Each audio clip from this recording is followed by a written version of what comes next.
Greetings! Welcome, welcome, welcome, welcome. Apologies for the late start, both in the day and the hour. Happy Thursday, Lojo! Yes, yes, yes. Welcome, welcome, welcome. You went to a general store, they won't let you buy anything specifically? Yep. What was the one that I laid down?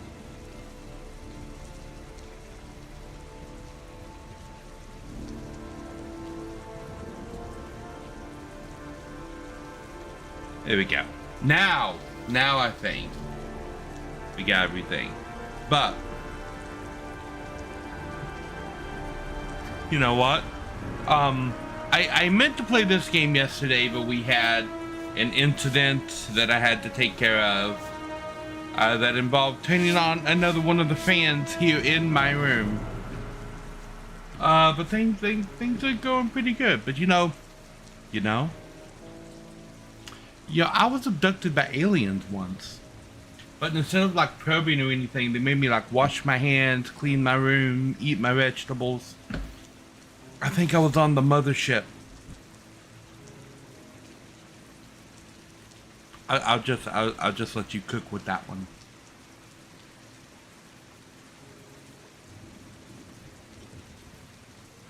Anyway, back to the story. I sense there is a twist coming.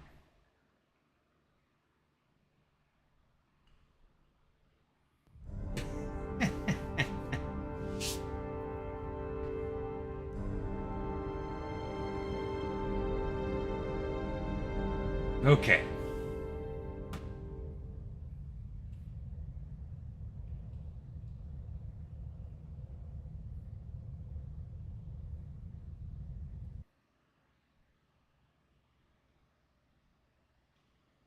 Oh, okay.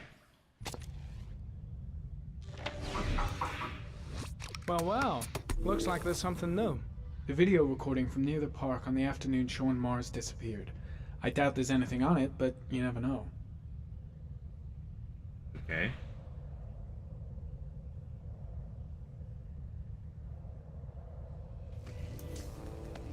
Analyze. A Chevrolet model corresponding to the tire prints passed at 1602 heading for the park. When in the opposite direction at 1637, that could fit the time that Sean Mars disappeared. Could it be the killer's car?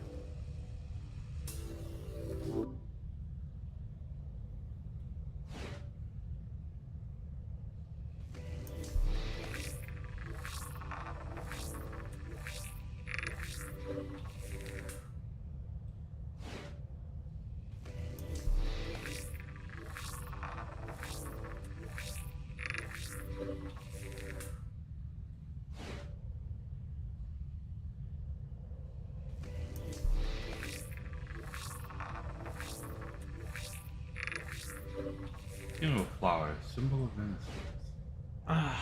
Pity we can't see the driver's face.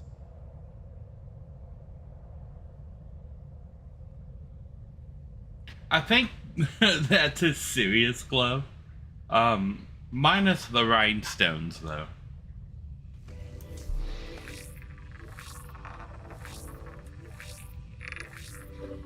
The car was stolen.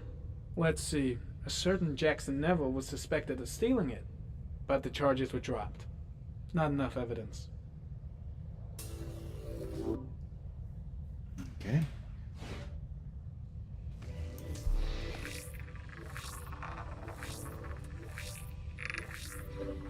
Jackson Neville, aka Mad Jack, involved in several cases of buying and selling stolen vehicles. Considered to be very dangerous. This guy might have provided the killer with a car. It's a pretty slim lead, but it's all I have right now.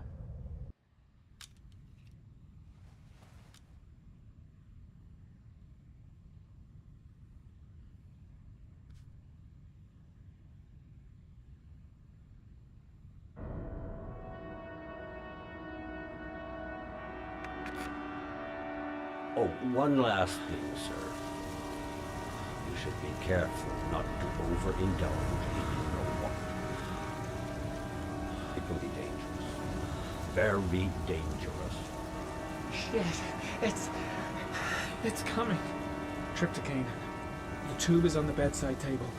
All I need is to take some, and the pain will go away. I should resist. This is gonna kill me. I know I can resist. I just need to stay in control and do something until it goes away.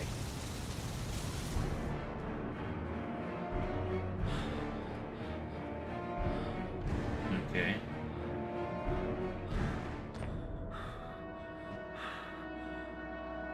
But all the buttons just walk straight there.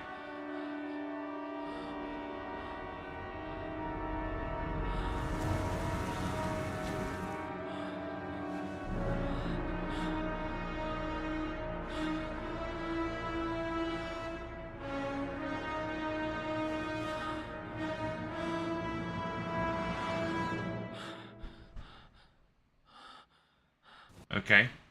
I was actually trying to do something else, but all the prompt on the screen moving the controller up and pressing all the buttons just made him walk forward.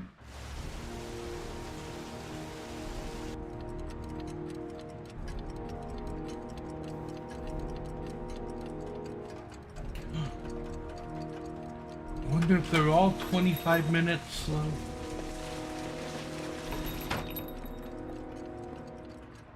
Manfred! Manfred! Anybody home?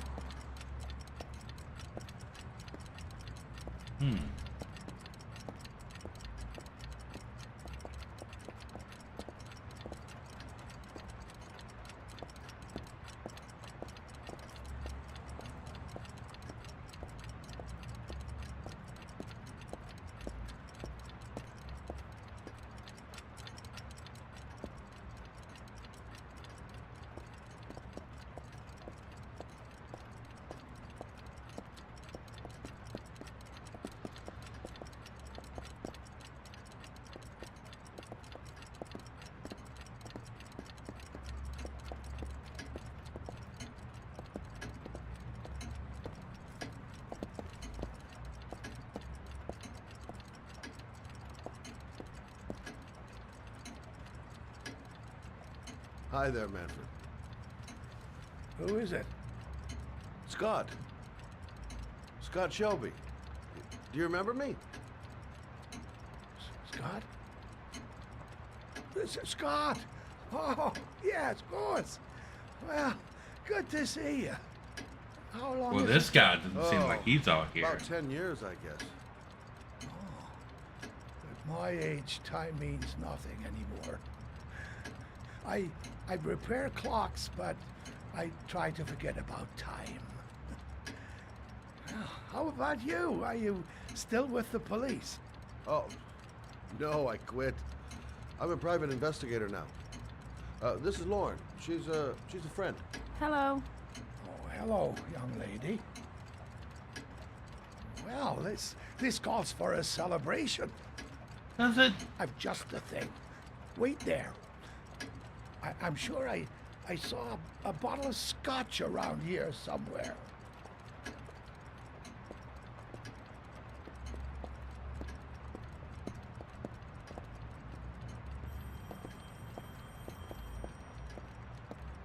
Do an old man a favor, would you, Scott? Tell them to call back this afternoon.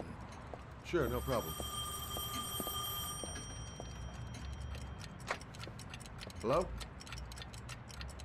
Yeah, this is Manfred's.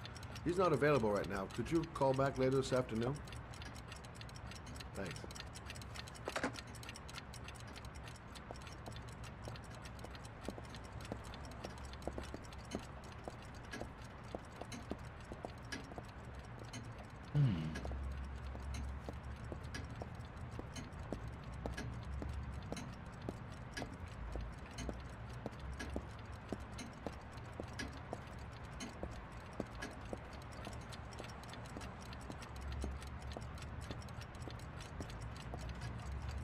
Well, to old friends.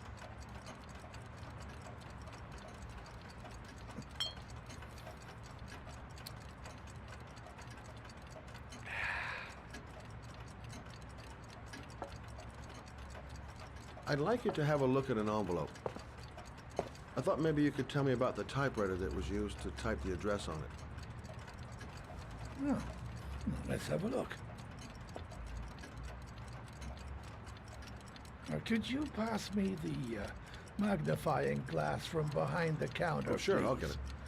My eyes are beginning to fail me.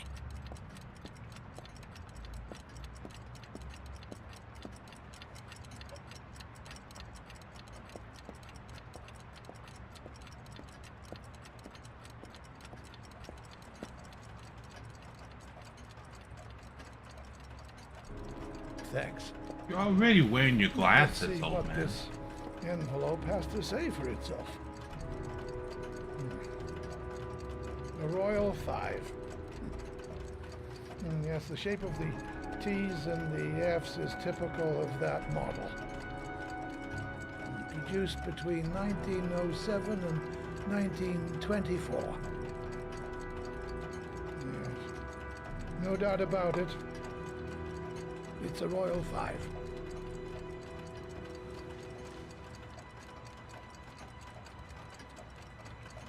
These typewriters, are they rare? No, they're fairly common.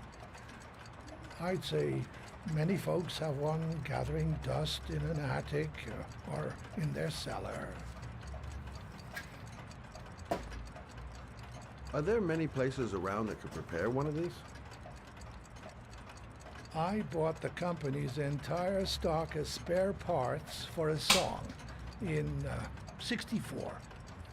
Well, they were going to take them to the dumpster, so I got the lot. Anybody around here who has one that actually works has been to see me at one time or another. Do you keep a record of all your clients? Oh, yes, indeed. At least the ones who pay. Any chance I could get a peek at that? Yes, of course. I keep mean, I my would keep account books in the more office. track of the ones who don't pay. If you're not in a hurry, I have a list of all the clients who ever bought a Royal Five or had one repaired. Yeah, that would really help us out. Delighted to help. Give me 2 minutes, and I'll be right back with the list.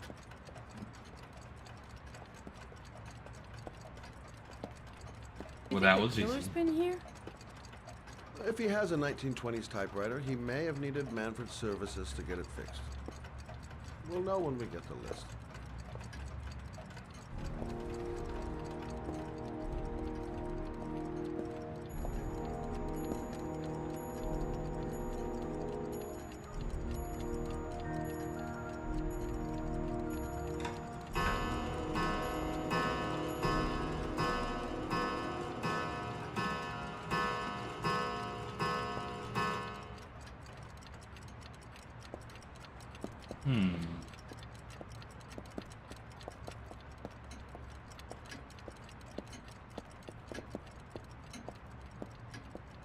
Hello? Manfred! Hello?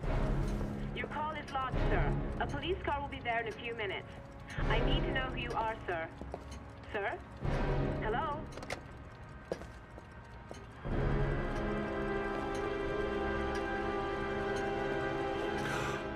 Oh my God! He's dead. Oh, God.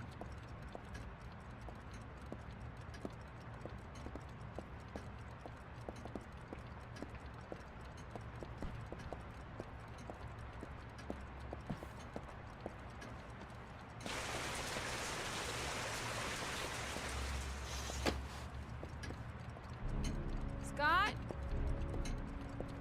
Oh my god. What are you doing? I'm calling the police. The killer has already called the police. I think he wants us to be his scapegoats. We gotta get the hell out of here. What do you mean? We have nothing to do with his death. We were just here when it happened. Look, we're running out of time to find Sean Mars. The last thing we need is 24 hours in a police station explaining this whole thing. Well, so what do we do? We leave.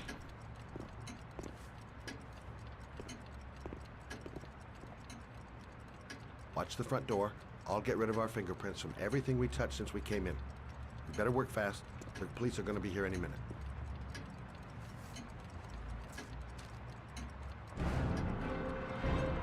you doing, Lauren? If someone comes in, we're gonna be in trouble. These are Manfred's account books. He must have been looking for owners of Royals when he was killed. Forget it. We gotta get out of here fast.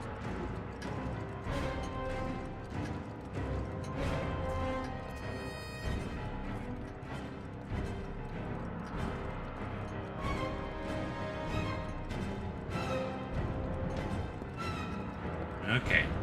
Well, I touched the window.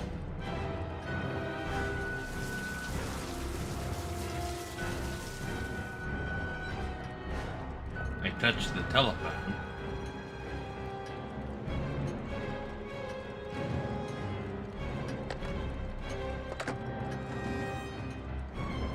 Touched the account book.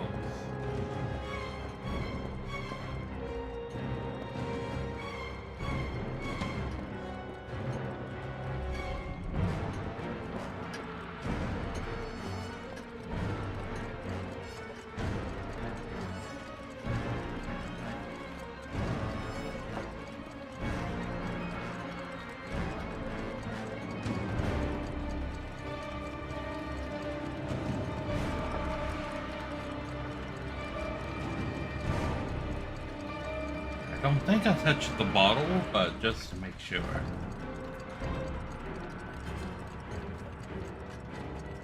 Yeah, I did touch the magnifying glass.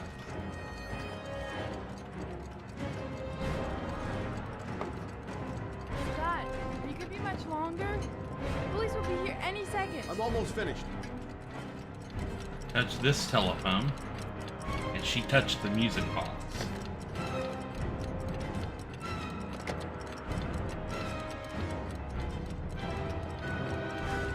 The sound of the clocks makes this so much more intense now.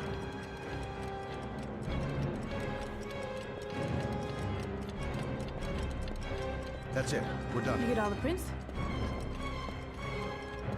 Yes. I got what I got. It should be enough to prevent them from finding us. Come on, let's go.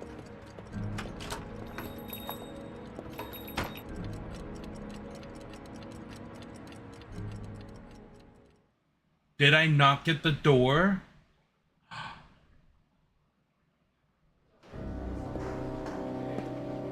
So, you claim the victim was killed while you were in his shop. Yes, he went to get something in his office. A few minutes later, I went in to see if he was okay. That's when I found him.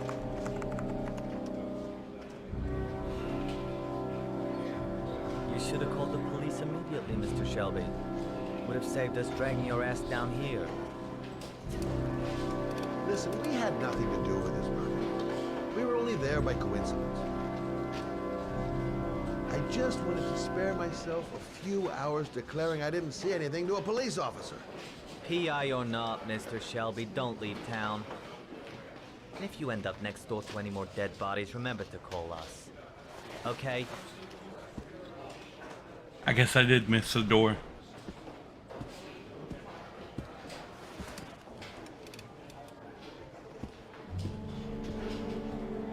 Well, well, Scott Shelby. You in trouble again? Wrong time, wrong place. You know what it's like.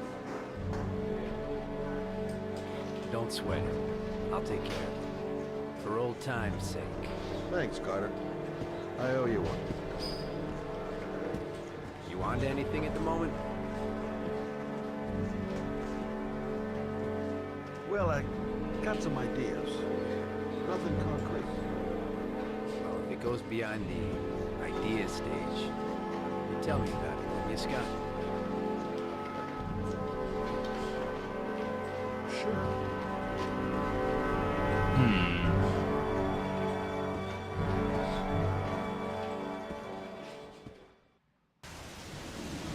Where are we going? I'm taking you home. This is getting way too dangerous. No way. We're partners, remember? We had a deal.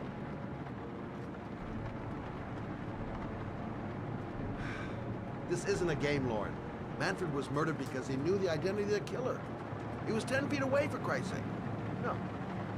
I can't take a chance on the killer getting that close to you again. I'm not a child. I know what I have to do. I want to find my son's killer. You're not going to stop me.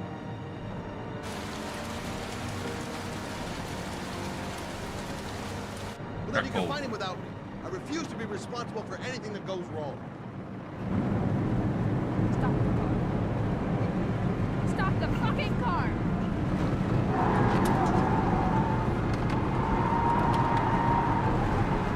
Okay.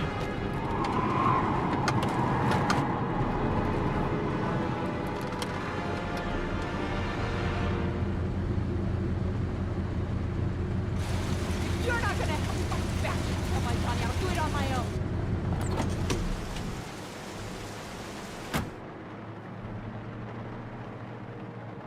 Is this how people act?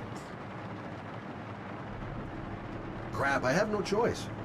I guess I'm doing this to protect her.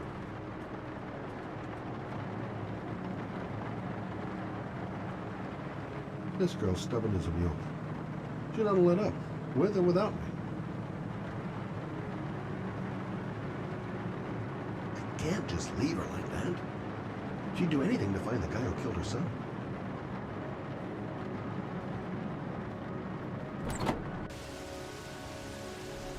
Laura!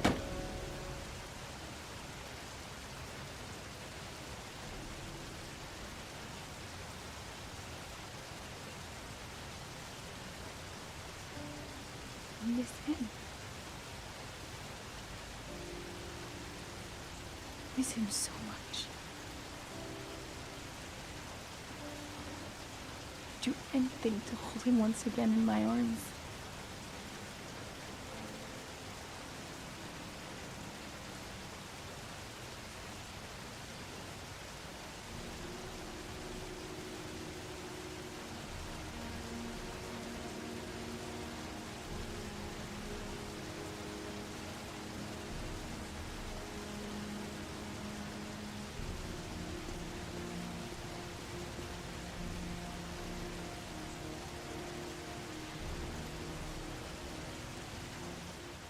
Aww.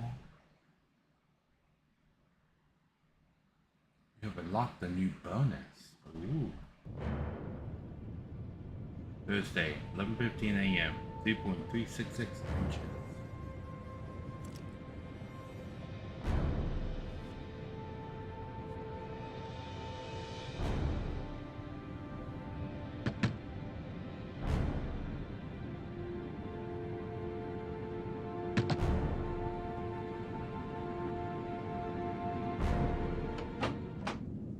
Yeah? What do you want? Oh, fuck it. I said 1,000 times that I don't want any junkies at my door. If you want to score, man, you gotta fucking call first. Hey! Take it easy, man, huh? Keep cool.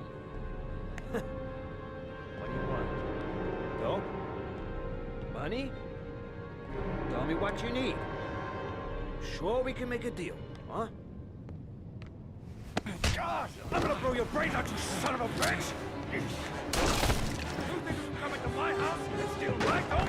You'll be shooting up in hell, motherfucker! Will you stop fucking moving?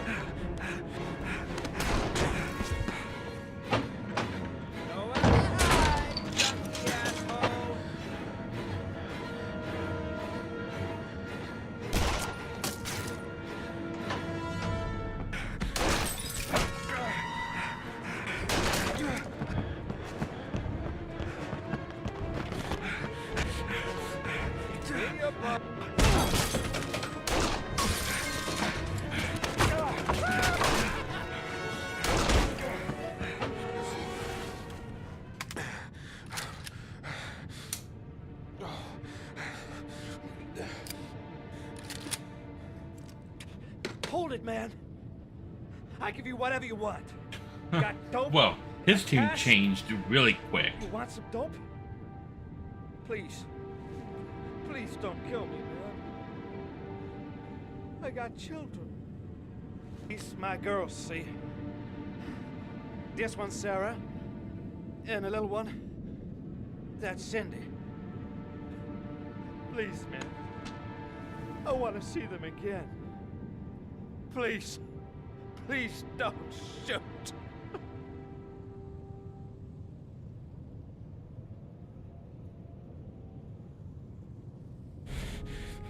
I'm a father too. But I'm no killer.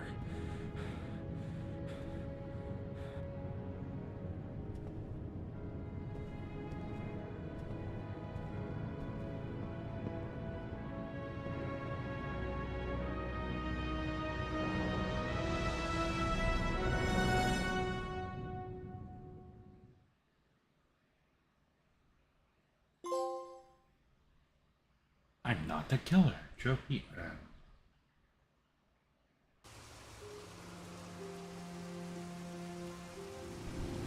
Mad? It's Sam. I got your information. The owner of the apartment in Marble Street is a Dr. Adrian Baker. He's a struck-off surgeon. He used to sell drugs to junkies on the quad. He made some cash and bought up some cheap-ass apartments, including the one in Marble Street. Of course, he got caught. He did a few months in prison and was struck off the medical register. Interesting. Thanks for the information, Sam. I owe you one. Hey, Mad, be careful, okay? I'm on it. Talk to you later.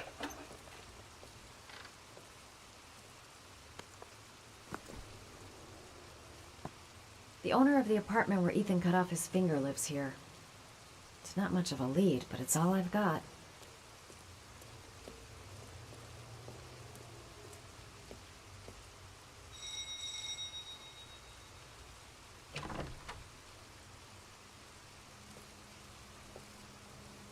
Hi. I was told that you could get Bitropin. Without a prescription?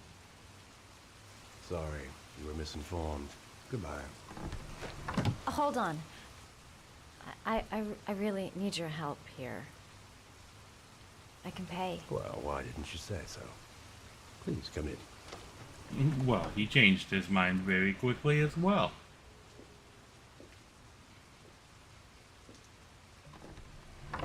Hey, look respectfully, old man. So, you're looking for Bitropin, my dear? Are you having trouble sleeping? How much do you need? I don't know, about 3-4 boxes. Well, no, that shouldn't be a problem. Would you like a drink? I was just about to have one. No. That's a good way to get No, roofie. thanks. Well, alcohol helps take the edge off the pills, don't you think? Anyway, we should drink a toast to our first deal. That is sus.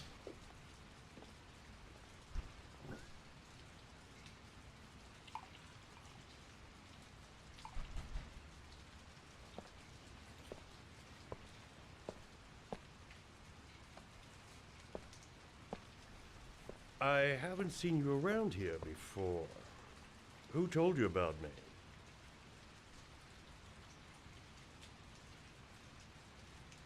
Invent. I met a guy at a party. He popped some Bitropin. Told me he got it from you.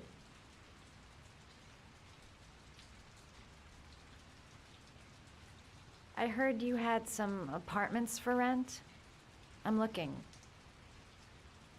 Sorry, darling. Those are all booked up. Shame. I was looking for something around Marble Street.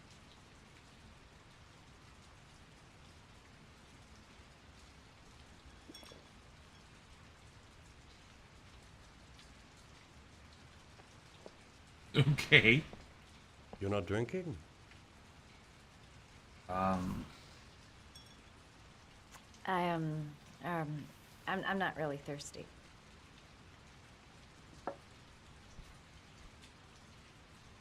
I'll get your prescription. Won't be a moment. Wait here.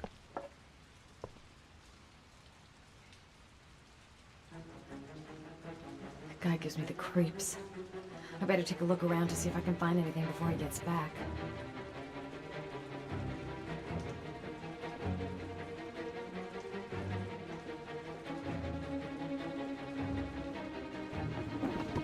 Looks like he retired a bunch of medical supplies on his way out.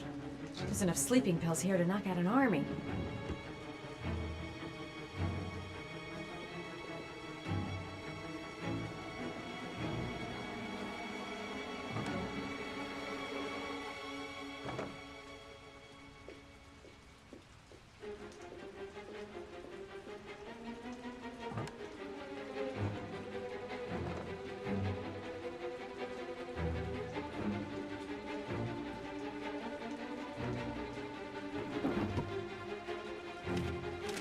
Doc seems to be interested in property, amongst other things.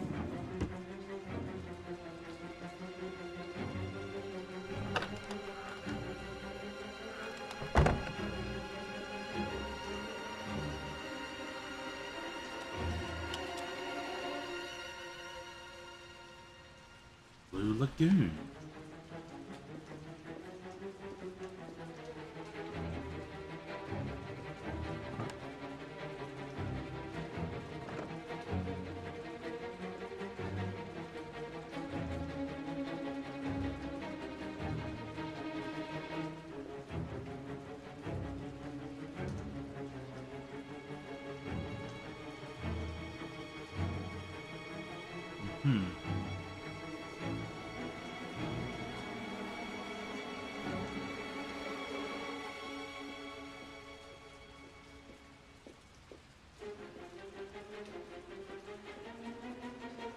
There's something else in here I might have missed.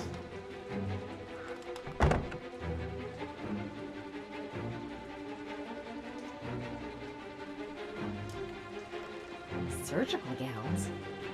Thought he stopped performing operations. Oh, Must be some yep. kind of a weird nostalgia for the past. Nope, he's doing something.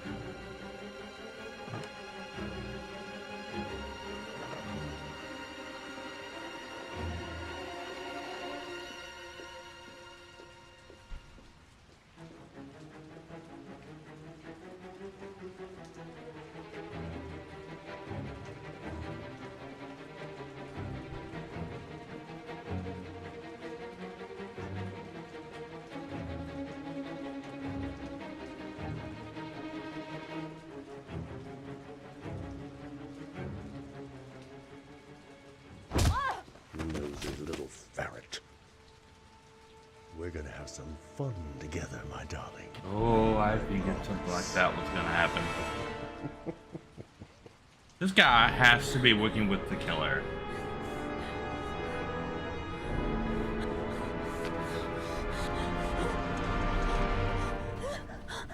Ah, say hello to Matthew. He claimed he had come to the census. Another one of those goddamn government spies. So, you're interested in my Marble Street apartment. I rented to my friend Paco, you must know. I have no idea what he does there. Maybe that's where he fornicates with his dancers from the Blue Lagoon. To be honest, I don't give a damn, just as long as he pays his rent, he can do whatever he likes. But enough with the chit-chat. I miss surgery, you see, so I take every opportunity to practice. I don't have any instruments here, so I use whatever comes to hand. I hope you won't hold that against me. Hold on. Here's my stinger.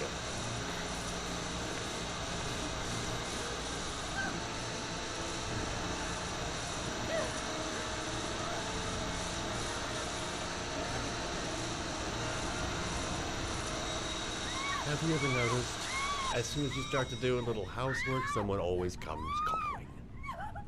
I'll get rid of our visitor and be right back. Don't move. I won't be long.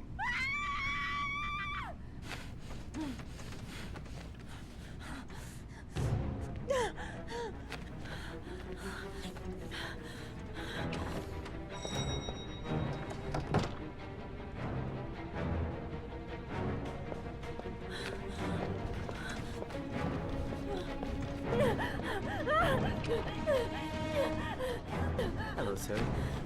I come to bring you the word of the Lord in the form of these magnificent Bibles, which I will gladly leave with you in return for a contribution of only $5.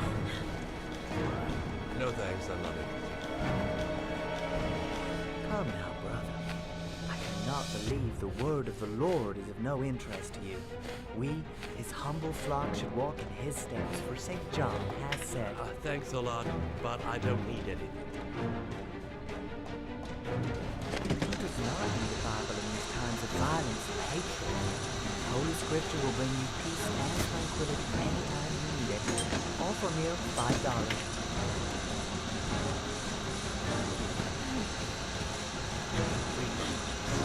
No Bible for buzz off.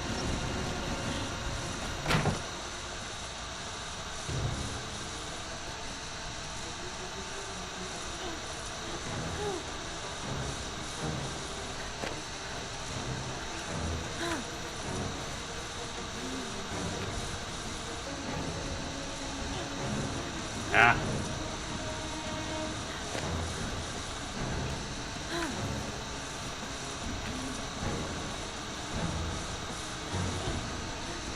Come on.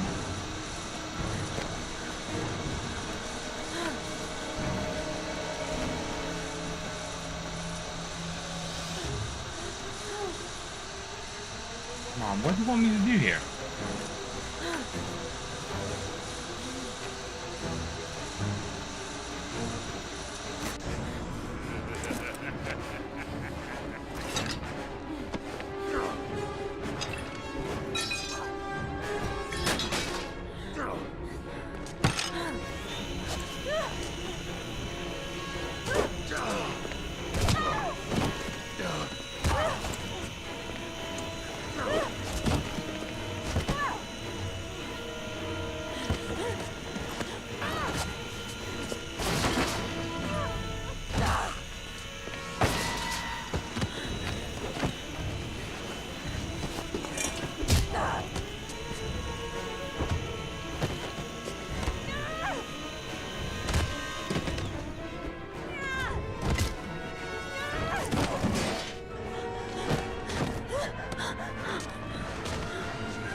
Oh, creepy old man.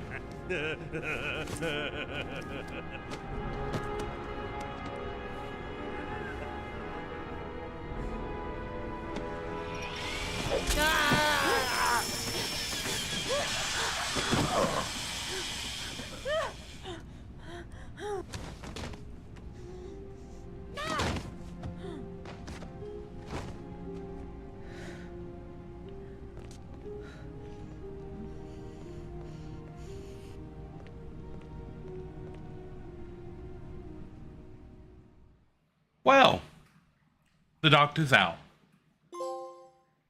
Smart girl. I don't know. Queen of Ropes? What does that mean?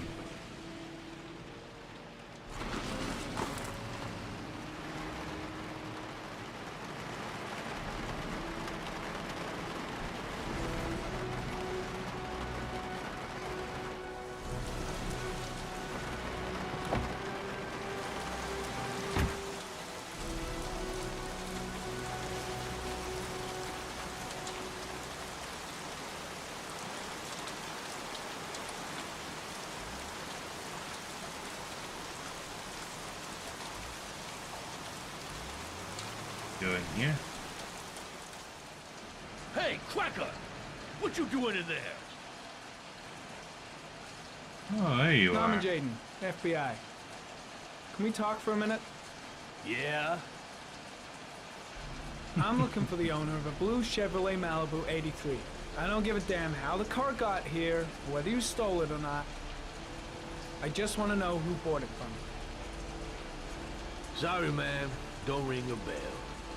I got a real bad memory for names. Perhaps I can help you to remember. If we find out that you sold the car to the man we're looking for, you're looking at some pretty solid time inside, Jackie boy. You trying to scam me with your big talk? I never saw your damn car. Gonna take a walk.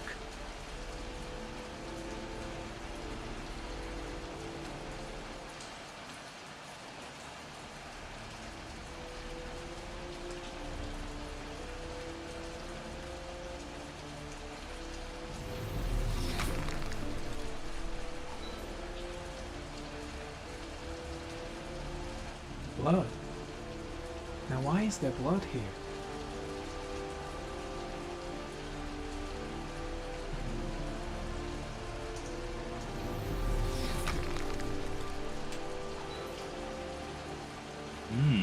More blood.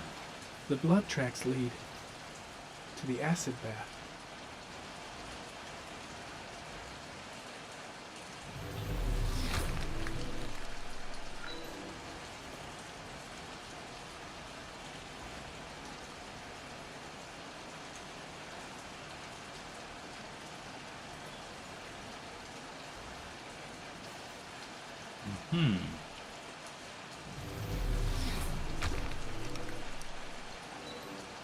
Fingerprints. Probably Mad Jack's.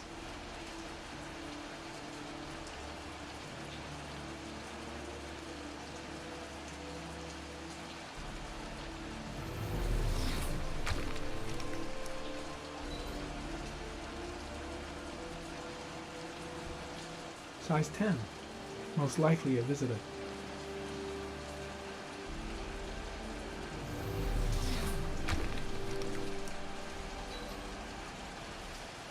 Size 13. Must be Mad Jack's size.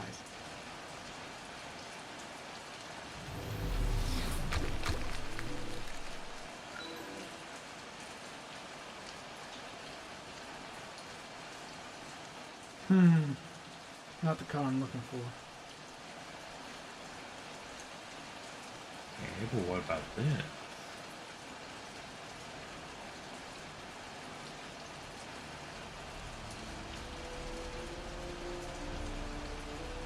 Same brand of tire as the car I'm looking for. Is the killer's car being here?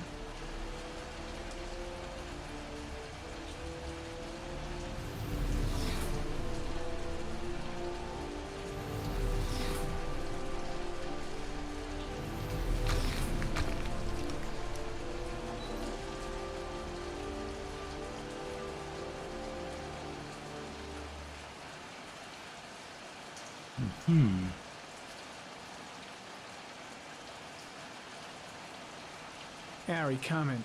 Traces of orchid pollen in the air inside the garage.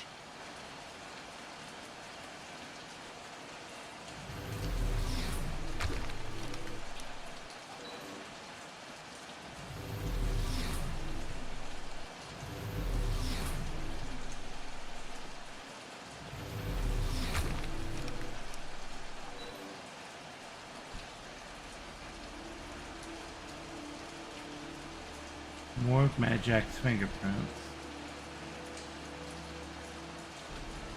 Okay.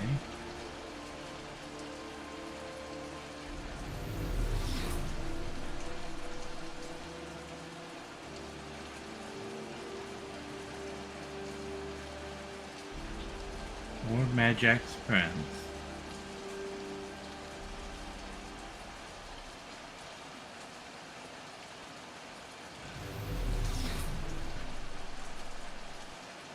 Few traces of blue paint, same tire tracks. No doubt about it. Killer's car was here.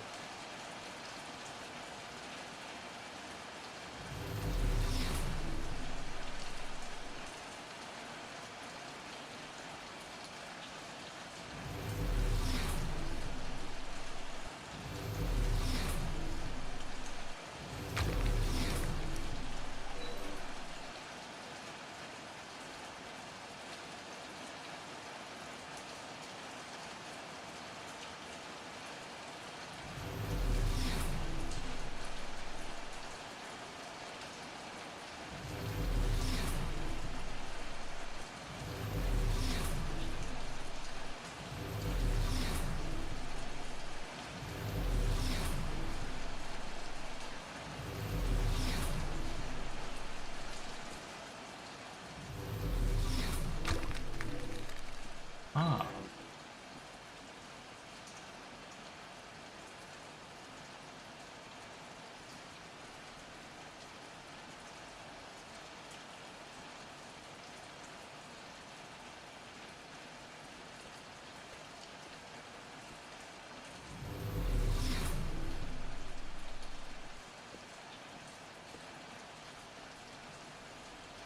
Merry Christmas. Okay.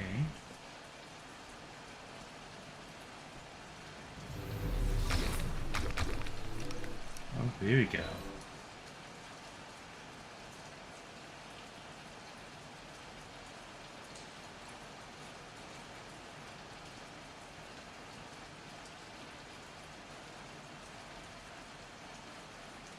Not the right car either.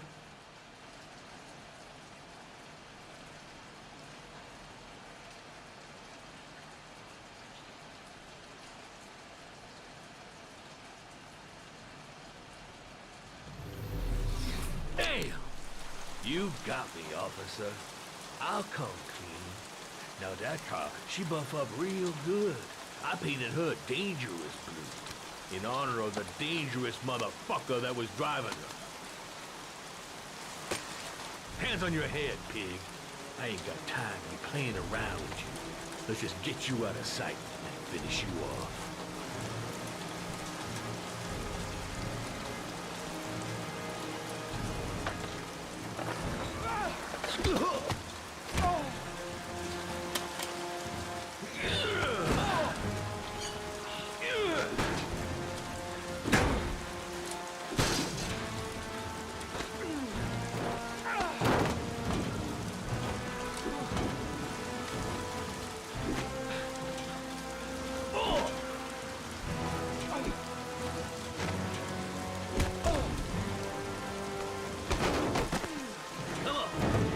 What you got?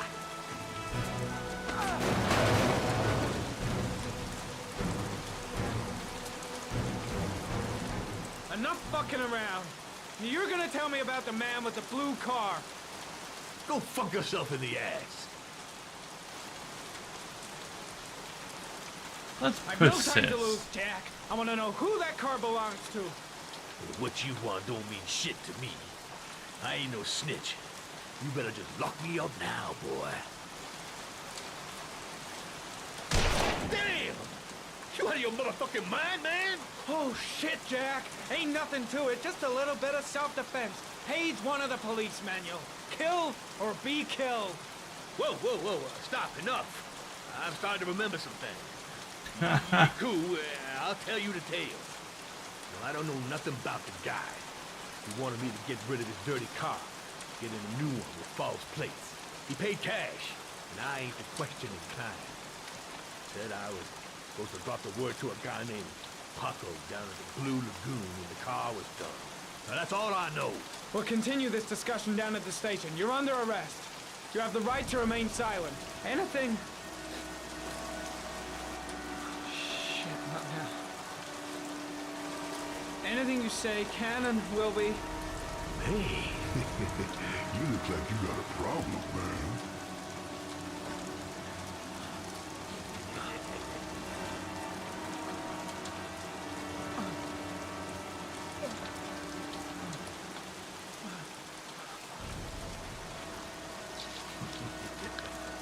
What? They letting you dope heads in the FBI now? God bless America. Now I'm gonna give you a little help with your drug problem, Mr. 5-0. Permanently.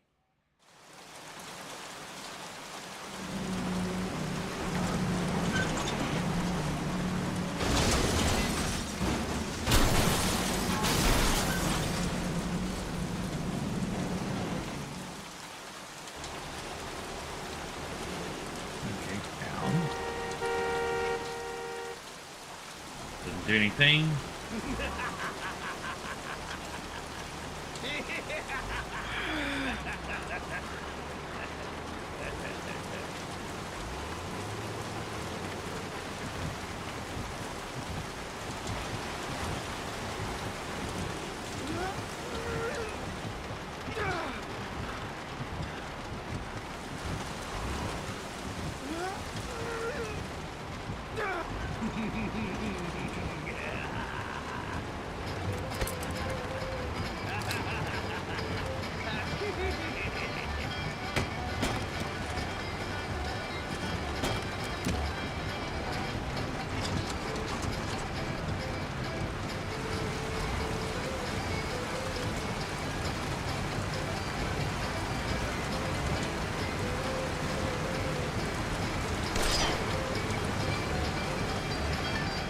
Okay.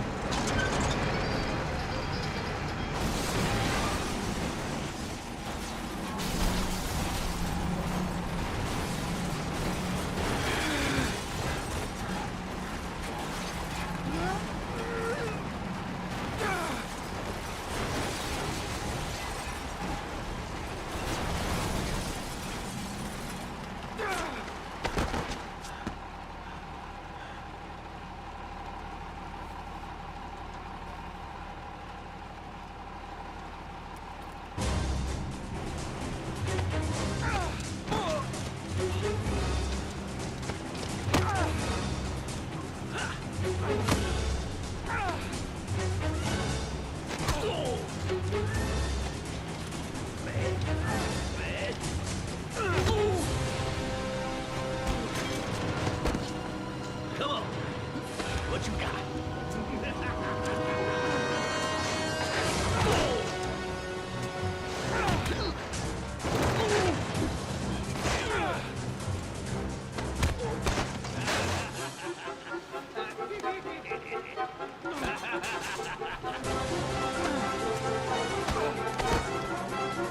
This game could use a little bit better input reading.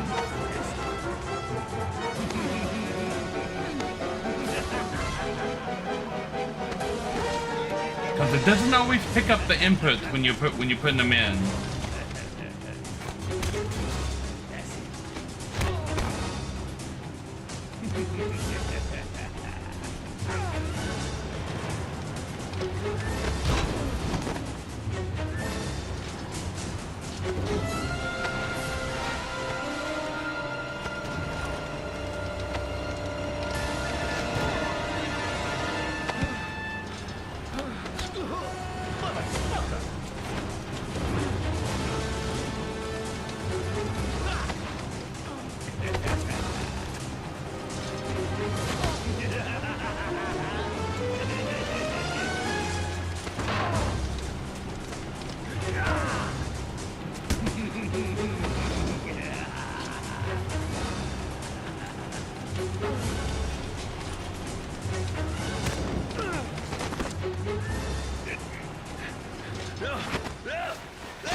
Fitting.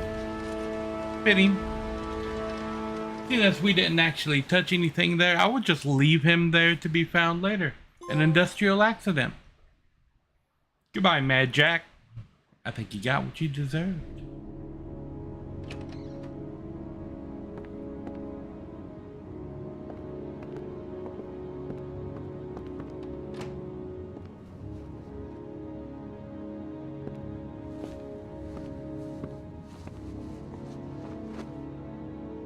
So, you think the origami killer killed Manfred? That makes sense. Didn't want him spilling his guts to us. And you suspect Gordy Kramer, right? Oh, him or one of his men. Gordy has the time and the means, not to mention the fucked up attitude to go along with it. He's only a suspect, but he's a pretty guilty looking one. Are these your files on the case? Yeah, I've been working on him for a couple of years. I built up a mountain of paperwork. Magazines about origami? You think the killer could have subscribed to one of those? If he was even remotely interested in origami in the last 30 years, his name may be in there somewhere. Trouble is, there's over 500 names. It gets a squat. I'm starving. Do you have anything to eat? Well, I'm no chef, but I should be able to make some scrambled eggs if you like. Great. I'm soaking wet. I need to warm up a little.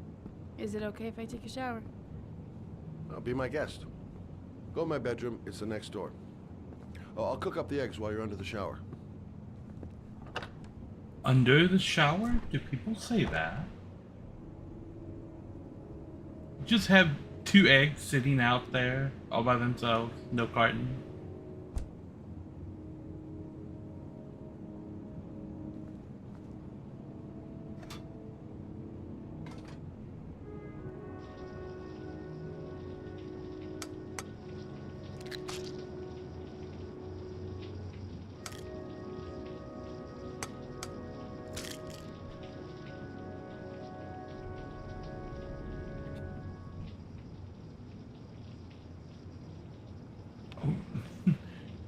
You don't even grab a clean spoon, just have the one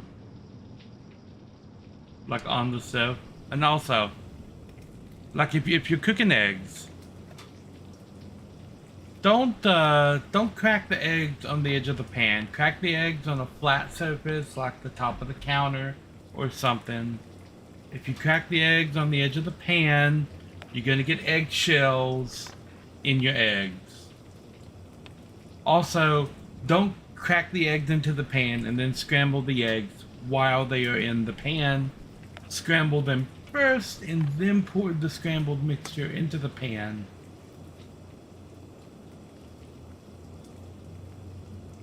Eggs should be ready by now.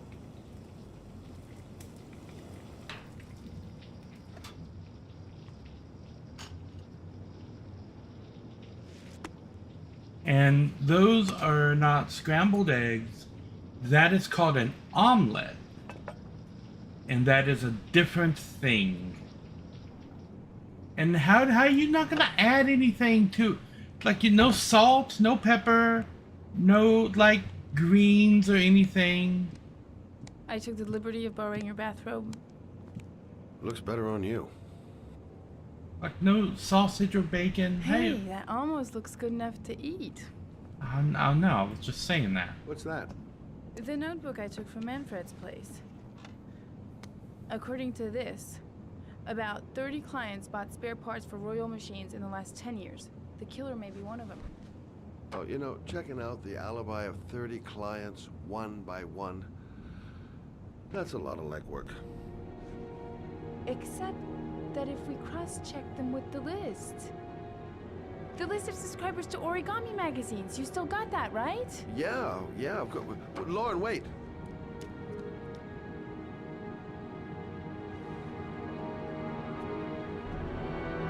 Can I pick up the eggs? Your eggs.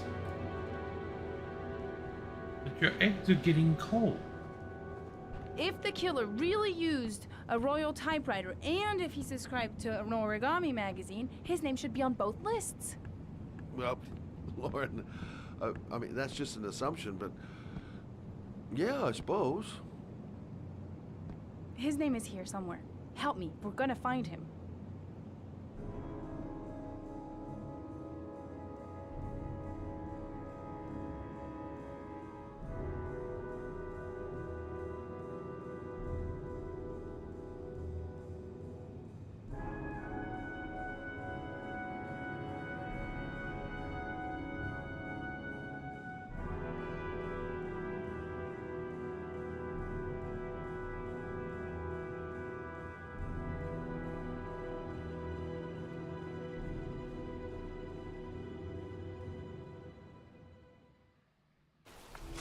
The only guy whose name is on both lists died when he was 10. What are you gonna do now? Dig up his coffin, make sure he's dead? I know it doesn't make any sense. Unless the killer was only using his name. But why use the name of a kid who died 30 years ago? Well, that's what we came to find out. The name is John Shepard. It should be on a grave around here somewhere. Shepard. You never give up, do you? Who's that?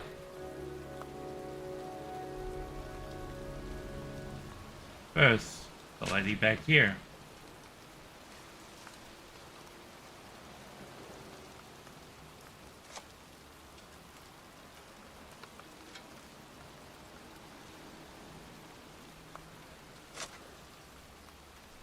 Can I talk to you? No? Why do you look like the wife of what's his name?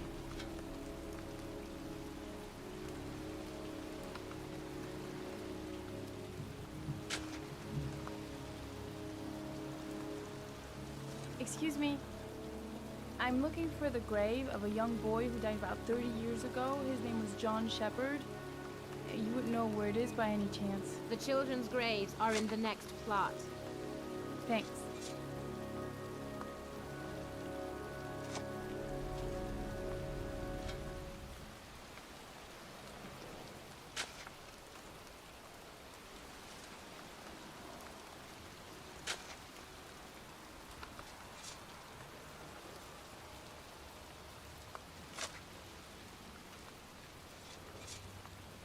Hey, Lauren! I found it!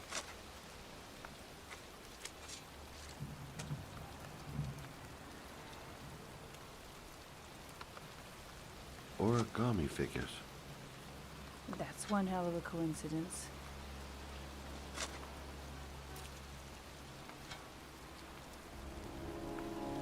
These flowers are fresh. Looks like someone. But they're not orchids. Oh, youngin'. That one I knew well. You knew John Shepard? I've worked this graveyard nearly all my life. I remember what happened. It was in '77. October, I think.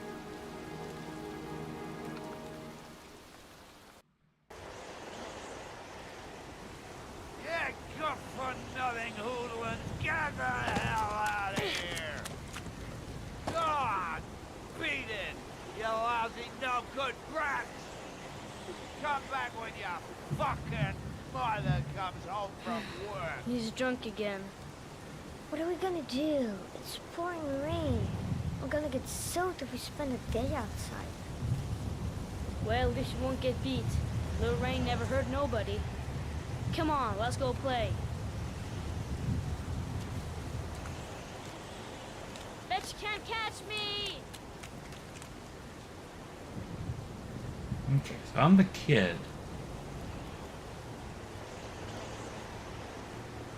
What you want to bet? One of these two kids is John Shepard that gets killed, and the other one is the origami killer.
Move your ass! I'm waiting!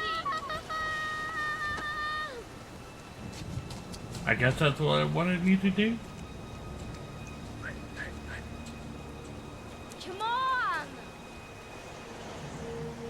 I told you to watch your head. You dumbass. Jeez, you ain't nothing but a slowpoke. Oh, it wants me to alternate. Okay.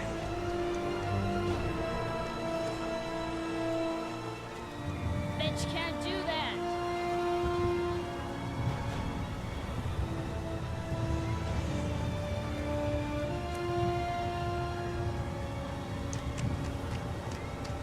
Move your ass! I'm waiting!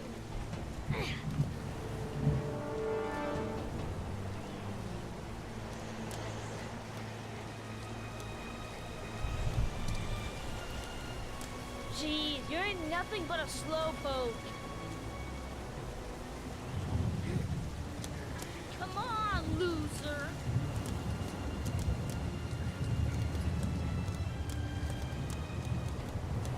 What you doing? You're coming or not?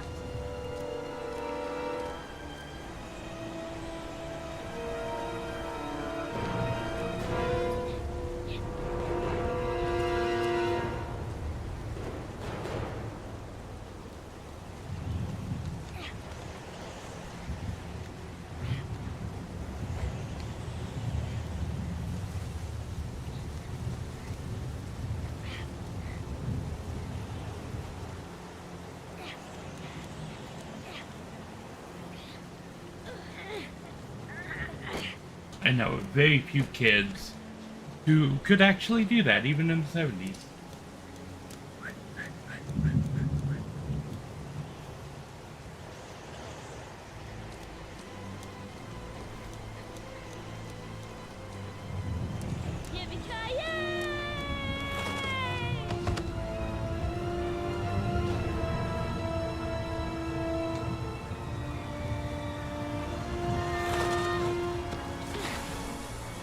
I'm resisting the urge to John McClane that shit. Do this. It's too hard for you. No chance, I can do it all right.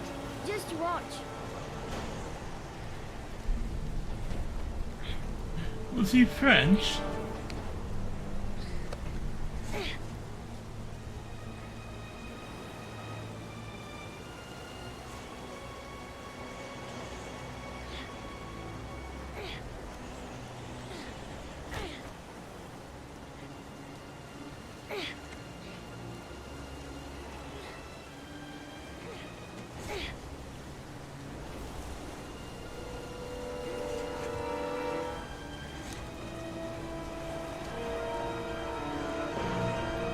John, wait for me. Get a move on.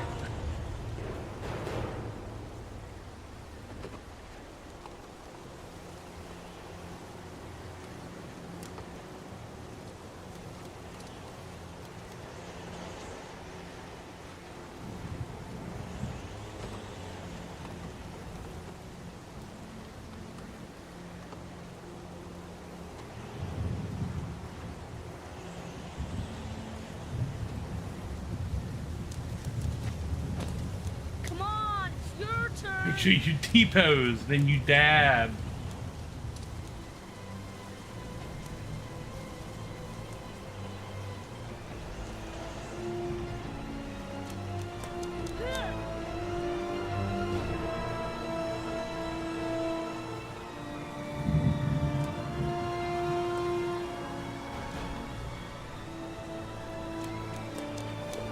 There we go. I read it that time. It's time. Kill the dead. Okay. I'm gonna throw up my break screen real quick, take a quick little break, be right back.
think I need a jingle.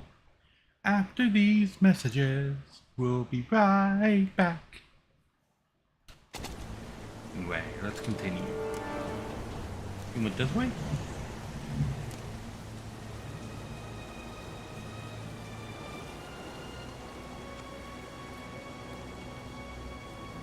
Ah. R1, triangle, L2, L1, circle.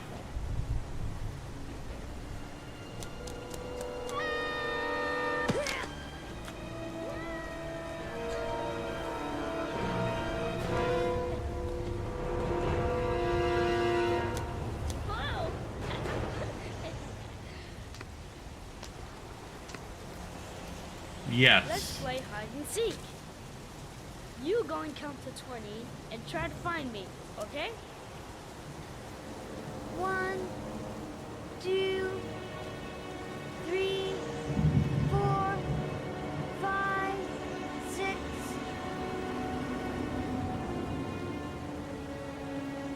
7, 10, 14, 18, 20. That's how you count, right? Yes. This is probably the day that John Shepard died.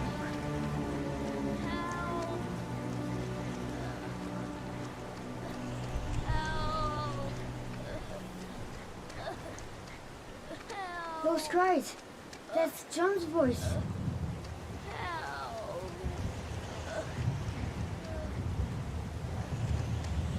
Well, where is he?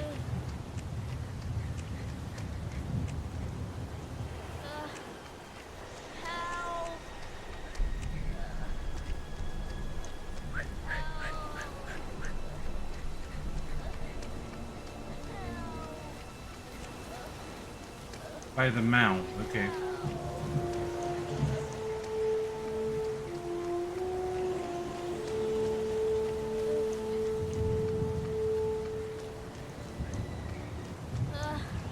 John! My foot is stuck. Grandpa, out the road there.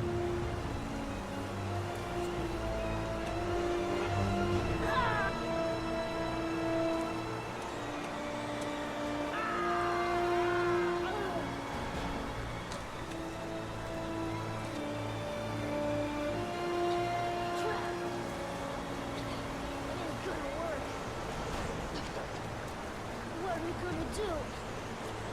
Hang on, John. I'll get help. Just hang on. Go on, hurry! I think the water's rising. I'm hurrying. I'll be right back.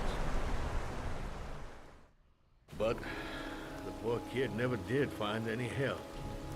Yet his brother drowned in a pipe full of rainwater. The boy that lived, what happened to him? Well, all I know is he got separated from his parents. I think he got adopted. Mm-hmm. Well, looks like a storm's coming.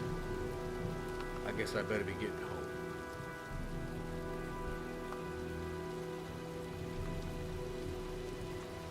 Christ, what a horrible story.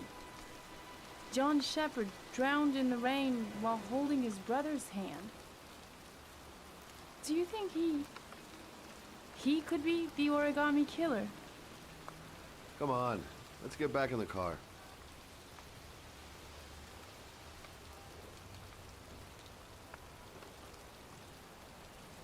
John S. Shepard.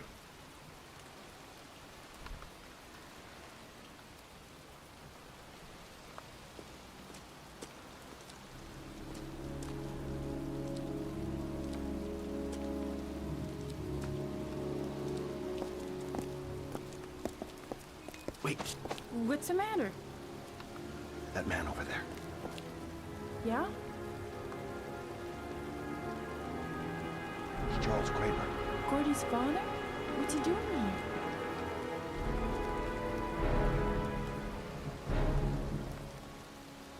He's putting flowers on John Shepard's grave.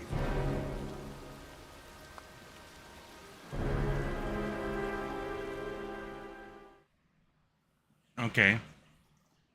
So now we have two possible suspects for who the origami killer is. And two people that have a reason. Blue Lagoon.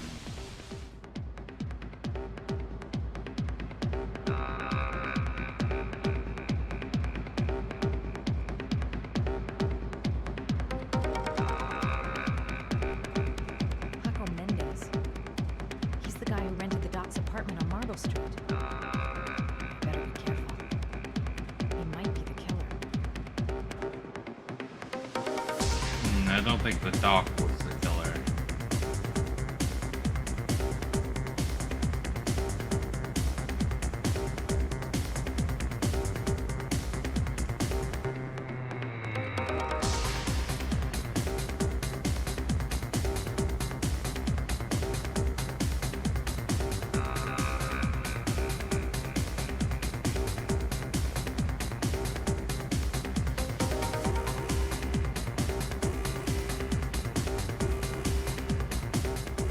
I'm looking for Paco Mendez. Do you know where he is? He's at his table over there. Does he know you? Not yet, but I have to talk to him. That's not possible. Mr. Mendez has asked not to be disturbed.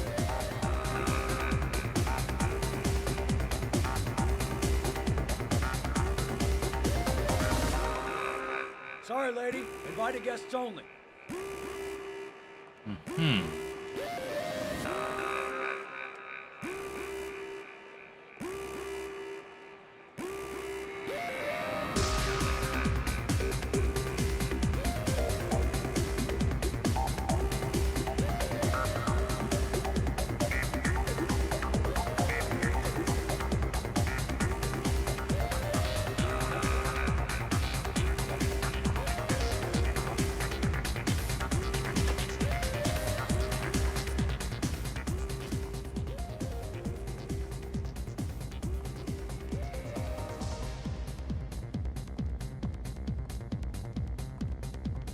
Paco seems to like his girls sexy. Sexy in a kind of dumb way.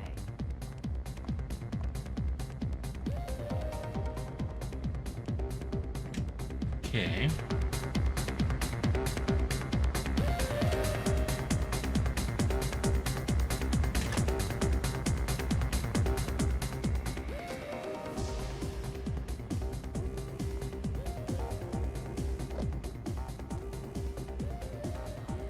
Time to play the sexy girl.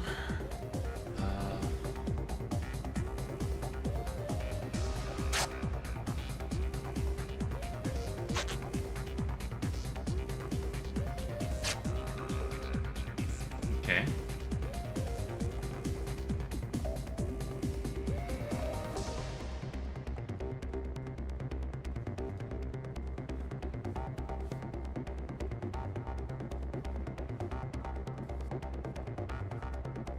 It kind of looks exactly the same.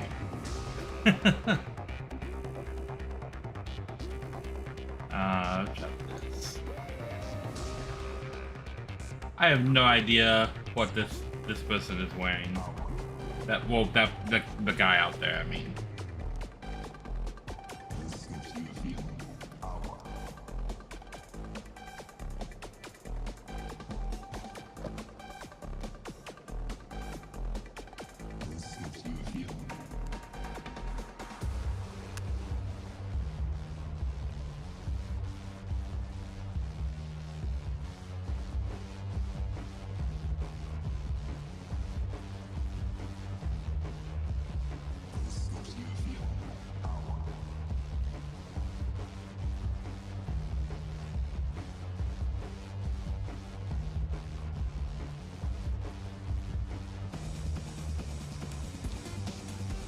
She looks exactly the same. Did I put on other makeup? Lipstick, okay.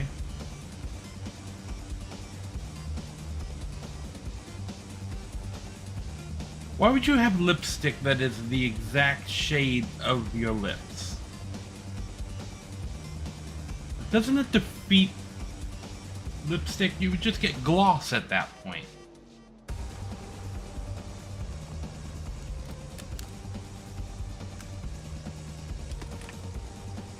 Is it a Beretta or a PPK?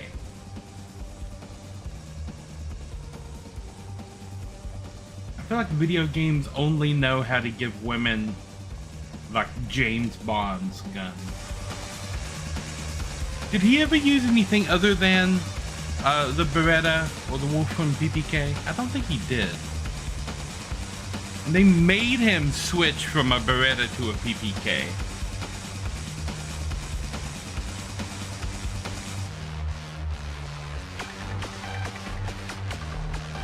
No, I think we were onto something by climbing up here. Dance.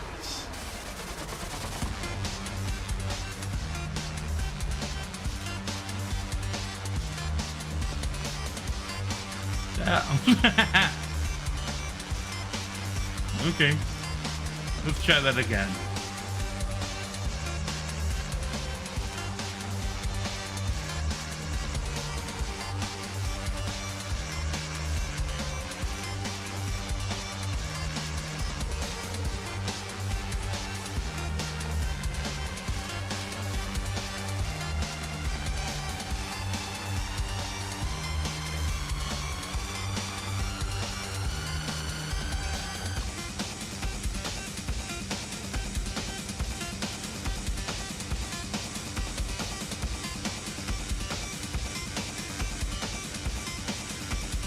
It's slightly darker.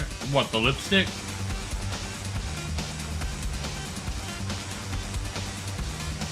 I don't know if it was dark enough to... It's your lucky day, sweetheart. The boss wants to invite you to his table. It's definitely darker now than what it was in the bathroom. And now it's not. Okay. It's the magical shade changing lipstick. Madison. I'm Madison.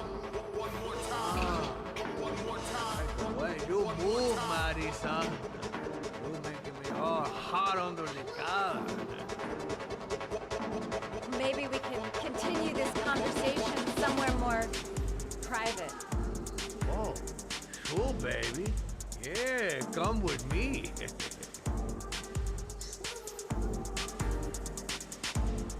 Oh.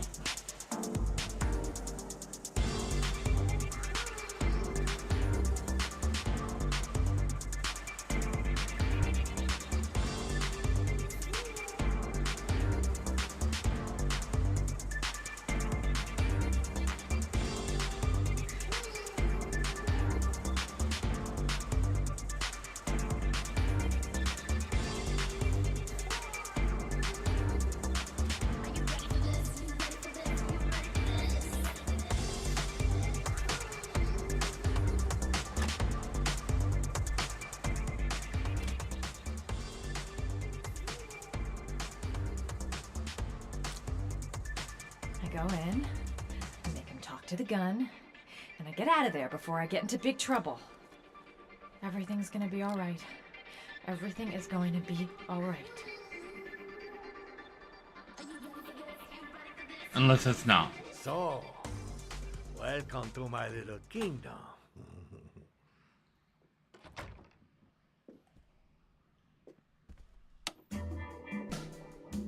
I'll take that. Just get in the way of the good things, sweet cheeks. So, show me what you can do. Take it all. Slowly. Take it all on.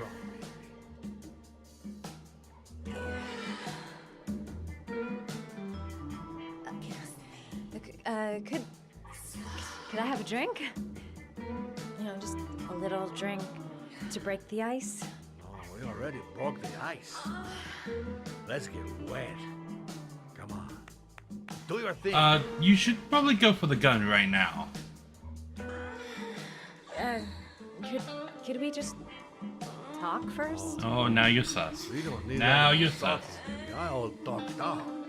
Now, show me what you can do. Like a Mexican Don Corneo. I'm sorry. I think there's been a little misunderstanding. Look, I'll just go. No harm done. Another time. I think it is you who have misunderstood, honey. I'm tired of wasting my time. It's now or never.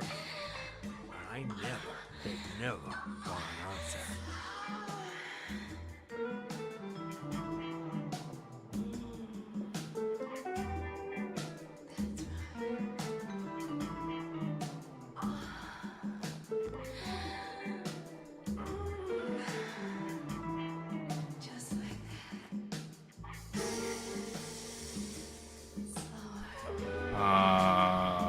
Lamp. The lamp. If only I could find some way to grab it. Oh, I know.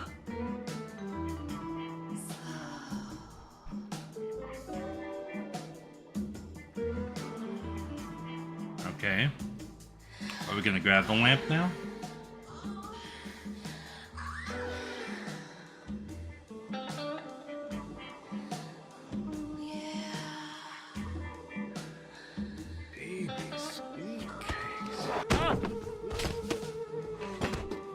Grab the gun. Now we grab the gun. That's what I call kicking butt. You go, girl. We'll get time up, yes. Okay, Act 2. Let's hear Loverboy sing.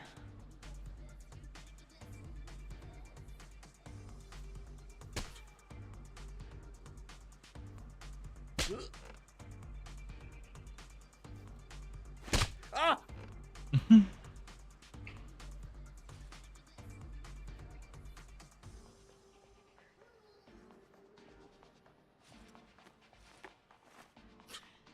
If you call out, I'll kill you. Got it? Shit. What you want? You rent an apartment on Marble Street. I want to know why. An apartment? I don't know what you're talking about.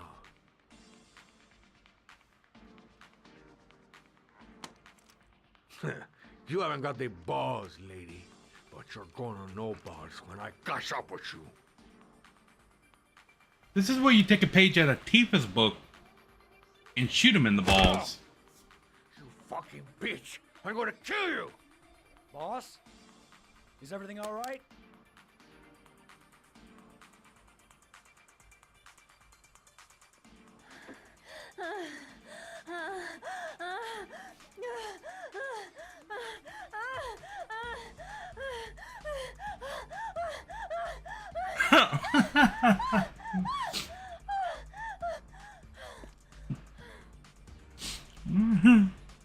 He's just sitting there flabbergasted.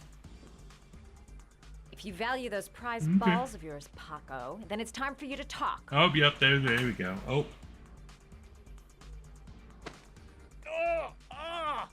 What you doing? Stop it! Stop it! I'm only getting started. How about some more? I never set foot in that apartment. I gave the keys to some guy. He said he needed a place. He had money. What was that guy's name? I don't know his name. I swear it.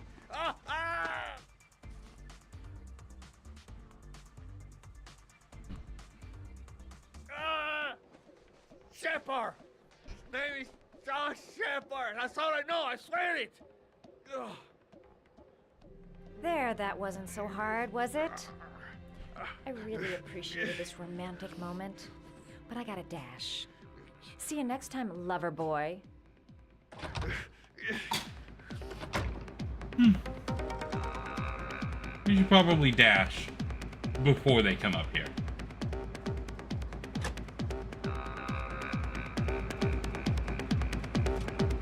Time to get out of here.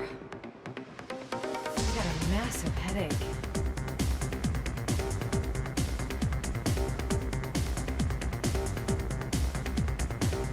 He should be escaping right around the time I get to the bottom of the staircase.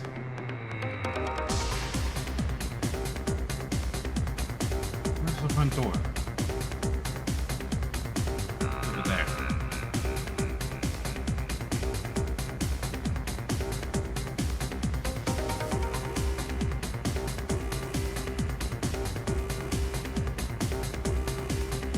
Oh, okay. Your apple cheese, Abby.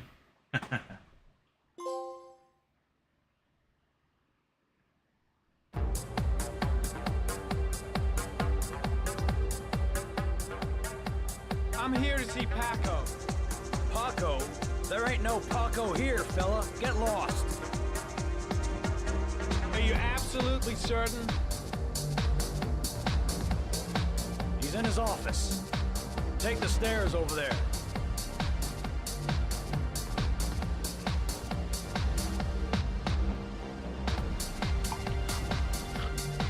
Oh, it's you. Scared me. I didn't hear you come in. A crazy bitch came around here asking questions about the apartment on Marble Street. I don't know what you're doing down there, and I don't want to know. But whatever that shit is, it's beginning to draw attention. Look, I know you kept me out of prison. But that fucking bitch nearly killed me. Everything you ask, I think my debt to you is paid. Don't fuck around, man. No. Now wait. I can still help you out. Now that's... Don't keep me. That silhouette in the background back there looked a lot like the secret agent guy.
I knew that sword was gonna come in one of these days.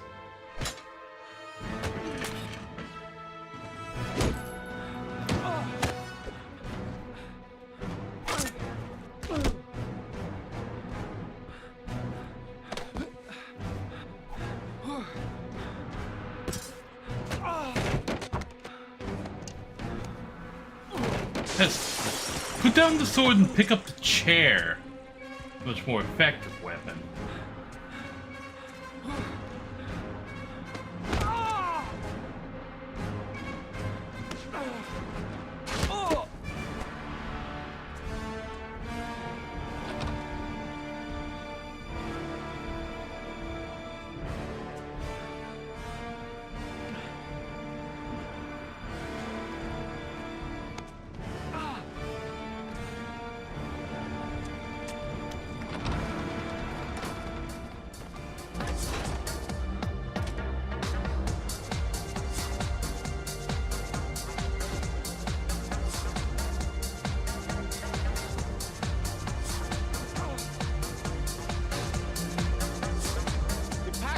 Guy came to see him. Sorry, I don't speak cop.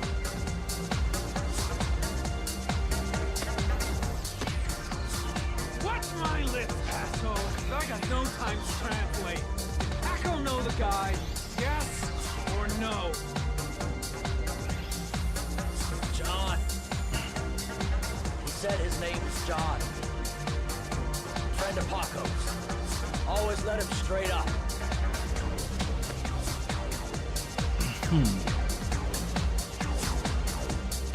Let's go back and get some evidence.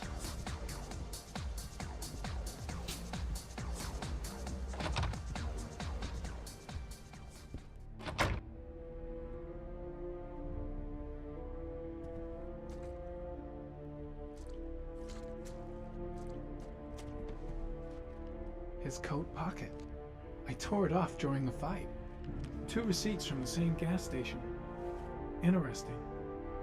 Okay. There's my glasses.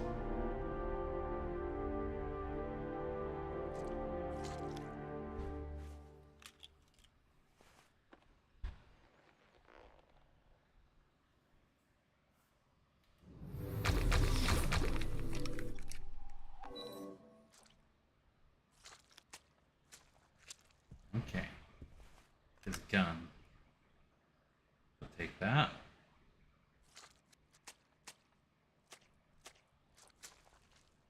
Madison Page. What was a journalist doing here?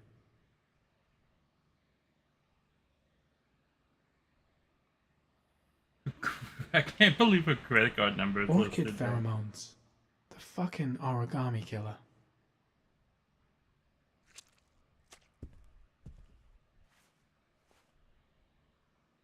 Paco Mendez was no saint. His rap sheet reads like the telephone book.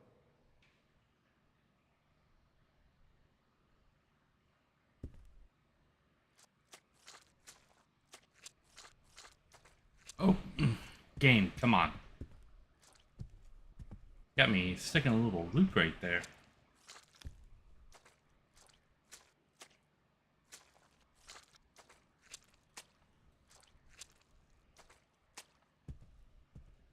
The killer was looking for something.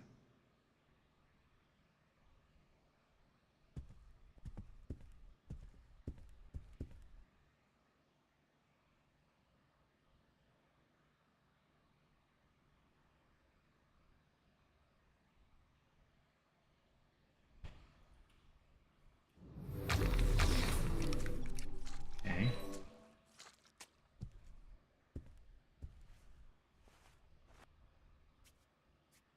.45 caliber.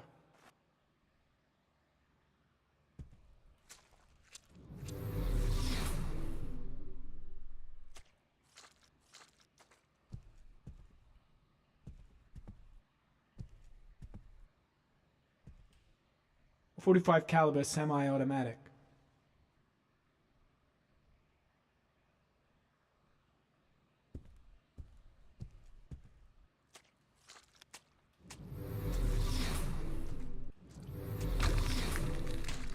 Oh.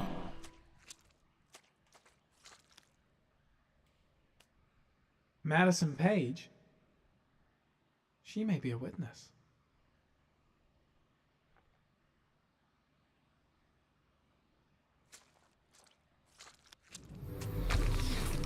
Oh, yes, and then...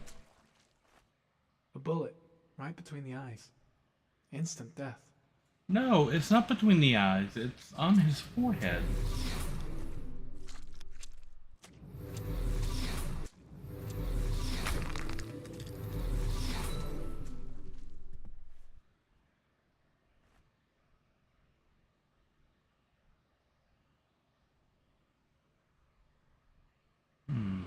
Madison Page again.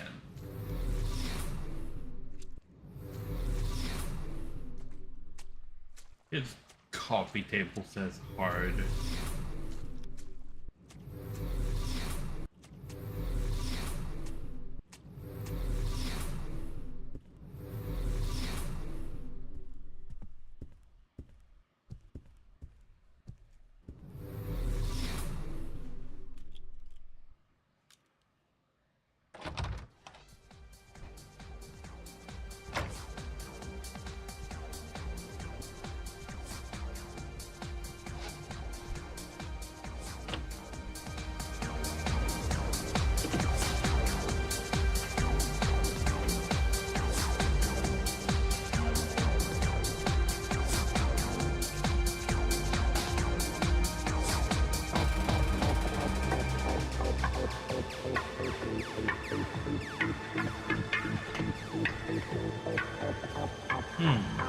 Okay.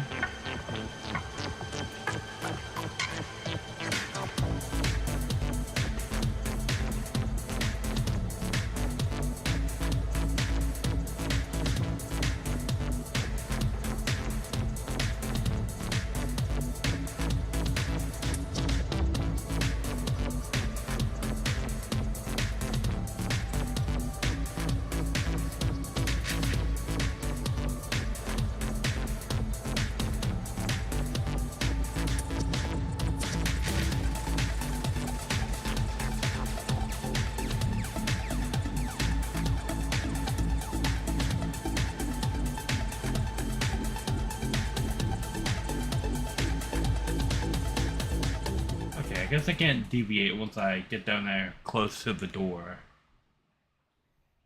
Okay.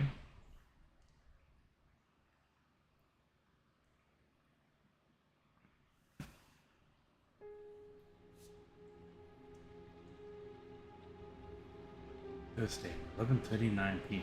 4.494 inches.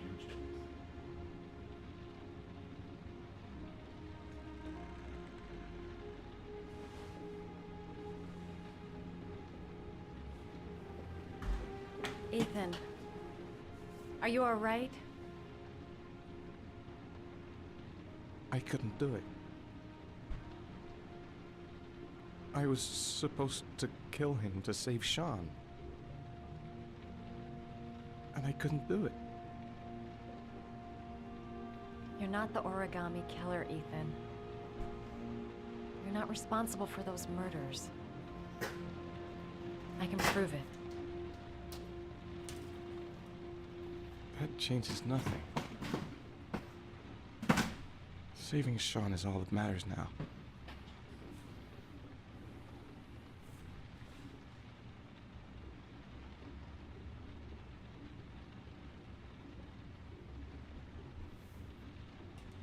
Go ahead, do the kiss.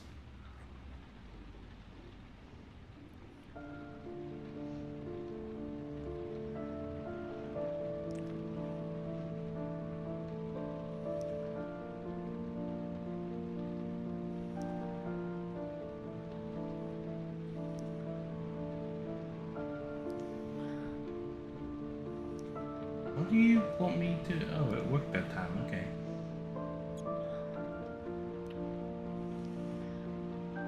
I don't think either of these people know how to kiss.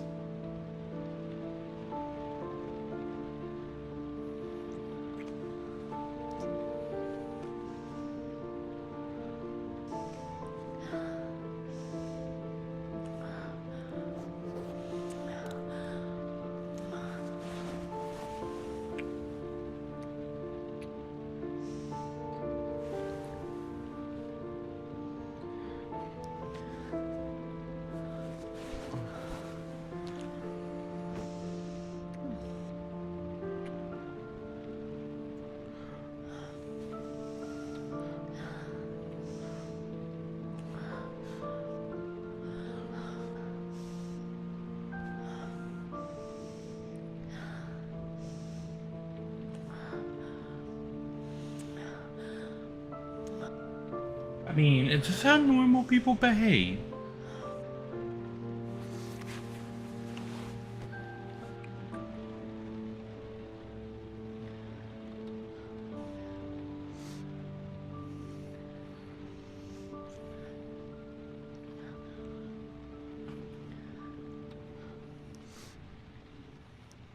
Oh, wait, what? Oh, now you want me to do this? Okay.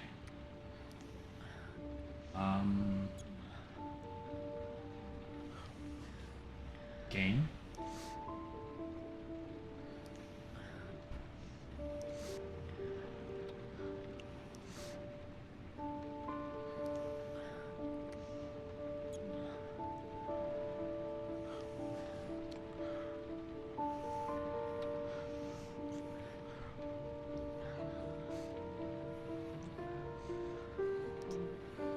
Don't know what orientation it wants me to hold the controller in.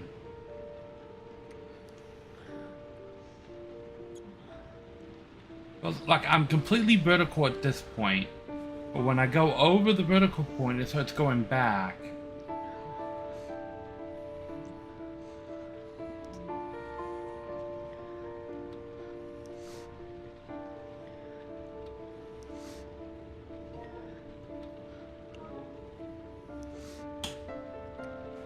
Okay, it just worked that time. Okay.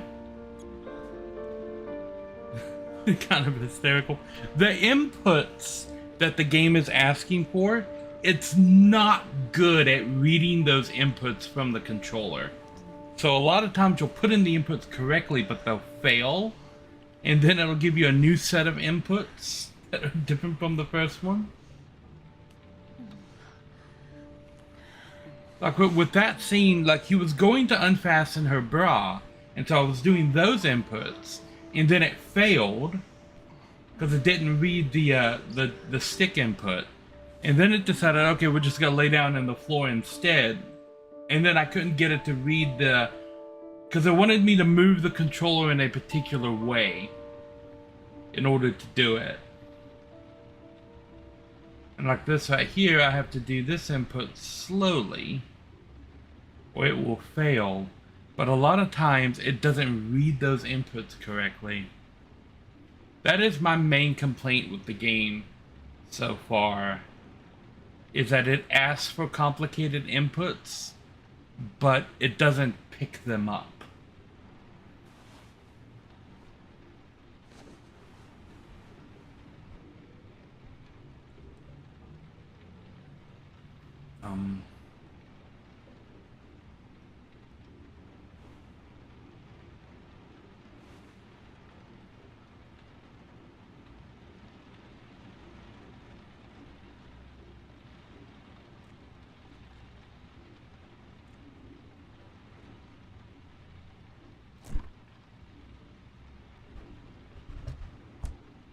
Okay. Go outside. Don't know why you're not looking in the box.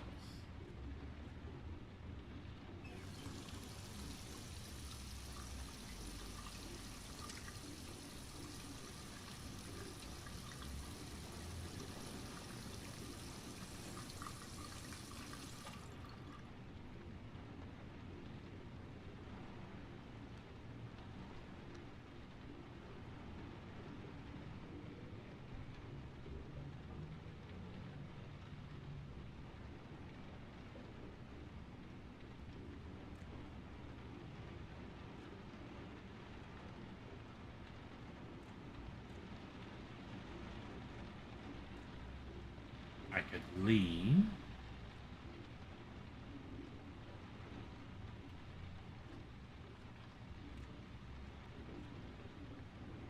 Apparently my back hurts. Oh, okay, down is put my clothes on.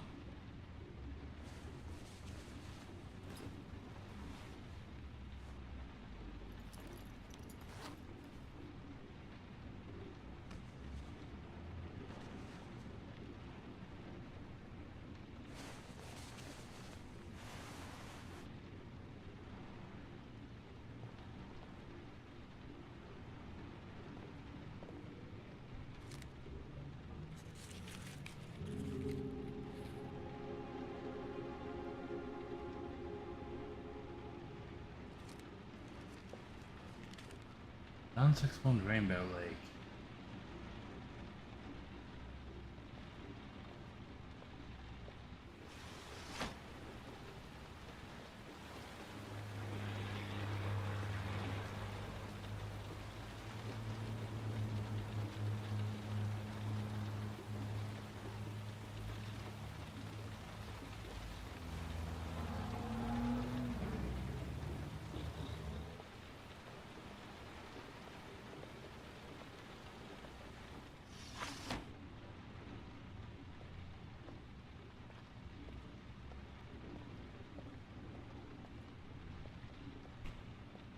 I take some painkillers. That's something I can do.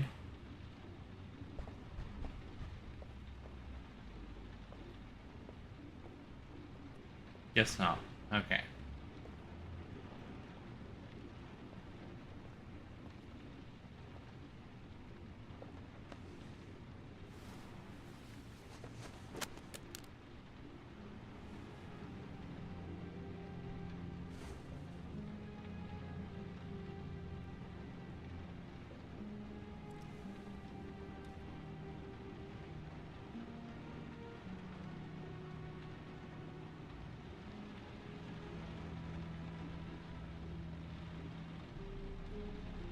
Yeah, she was following us. We knew that.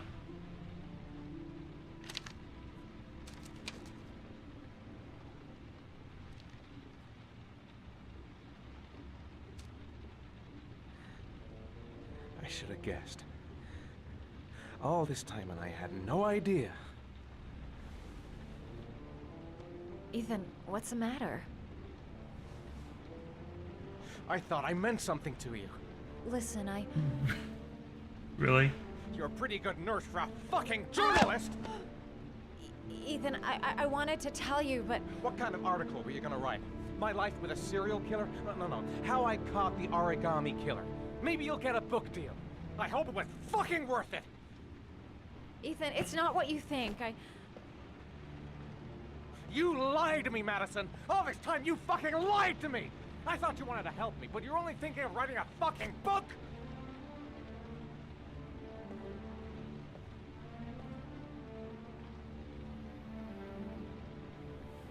It's true. I'm a journalist. And I knew that you were the father of the boy who had disappeared, and I wanted to cover the story. But then I saw what you were going through to save your son. And I understood how much you love him. I wanted to tell you the truth, but I couldn't. I was afraid that you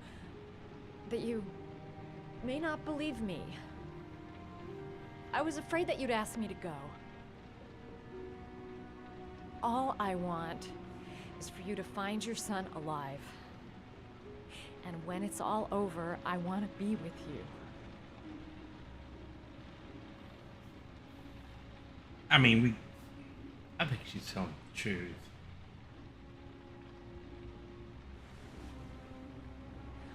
I'm sorry, Ethan. I'm so sorry.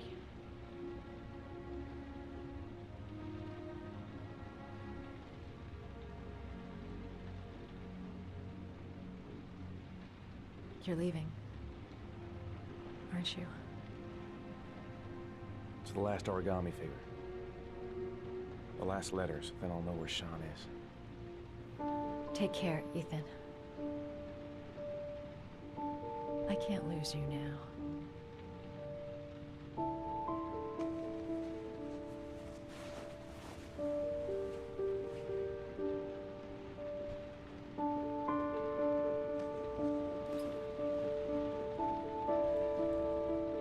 I'm gonna go find something to eat.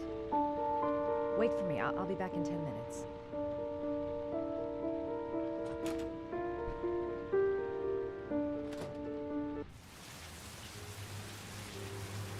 Okay, well, now we're her.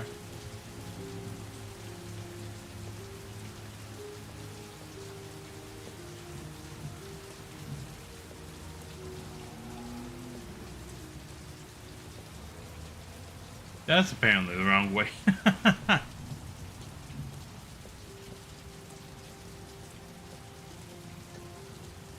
Do I go up?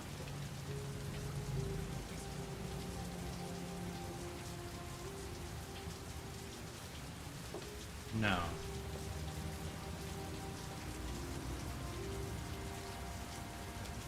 He's not gonna wait.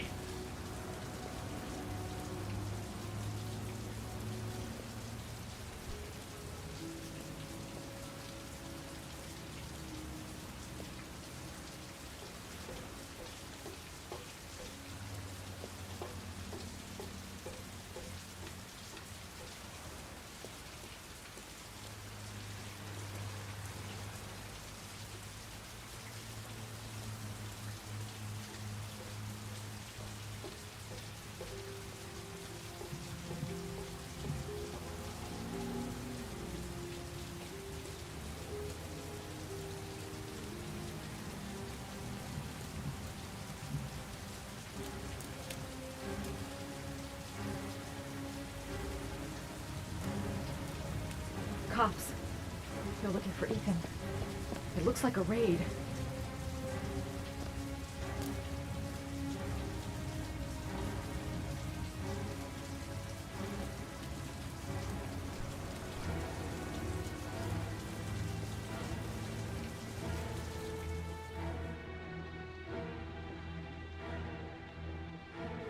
Come on, what was the damn number?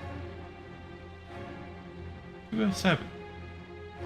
Come on. Pick up the phone. Hello? The cops. They're in the motel. You've got to get out of here.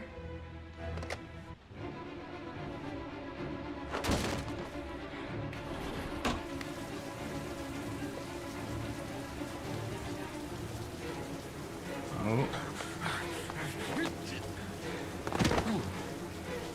Okay, well. Come on, he's getting away! He's still on the move! Get him! He's making a run for it!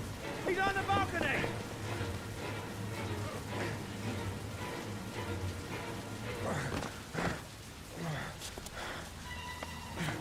Whoa!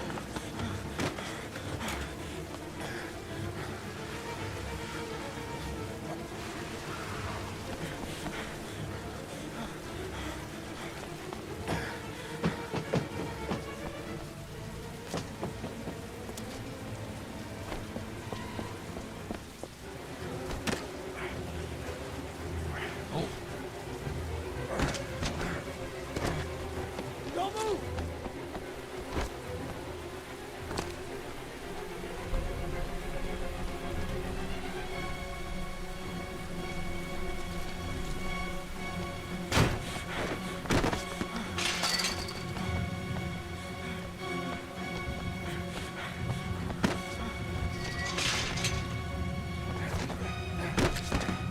I have a feeling if I fail any one of these, I'm gonna get caught.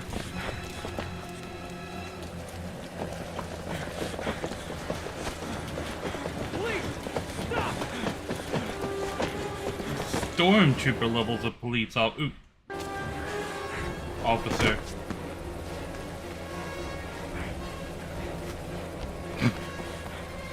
Get the whole SWAT team chasing me right now. It's over. On your knees. Hands behind your head. Easy, pal. Nowhere to go. You're surrounded. Holy fuck! Ow.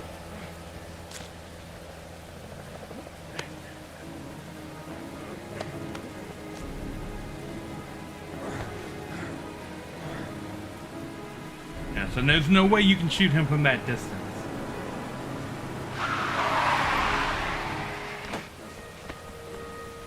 Really?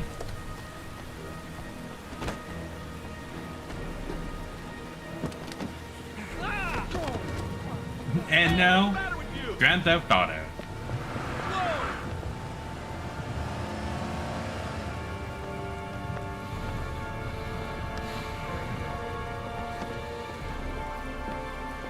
Because there's no way to track a taxi cab. It's not like they're metered or anything. Lover boy. Okay. Escape Master. 11:43 p.m. 4.488 inches.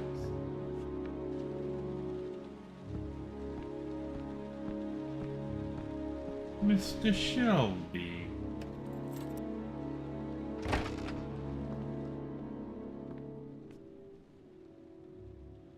Lauren? I'm sorry, Scott. You should have listened to me, Mr. Shelby. I told you to drop the investigation. Your son is a serial killer. How many people does he have to kill before you turn him in? Gordy has his faults, but he's still my son. You have no children, Mr. Shelby. You can't possibly understand. You leave me no choice. Your investigation is over. For good.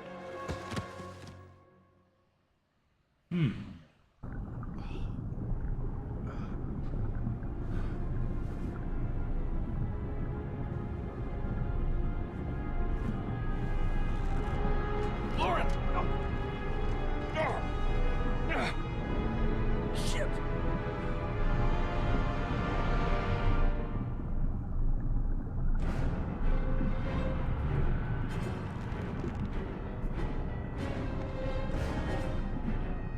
Lauren! Lauren, wake up! Lauren!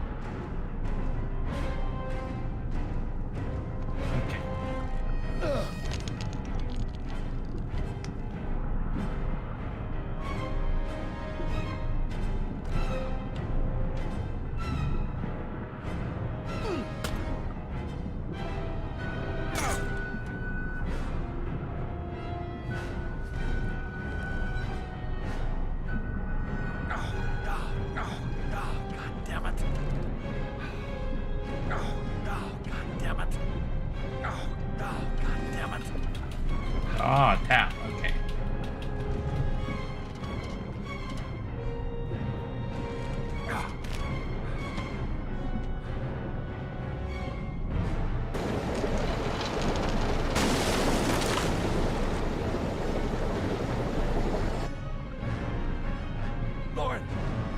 Wake up!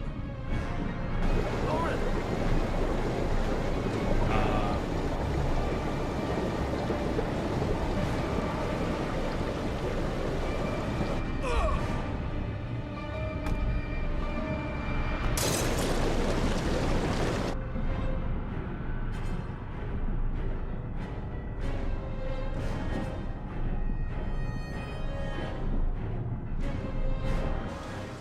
Are we not gonna save Lauren?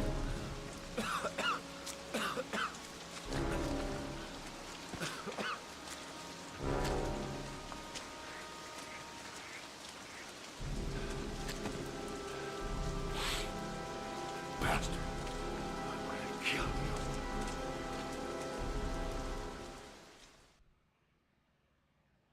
you. I felt like he could have saved Lauren in that situation.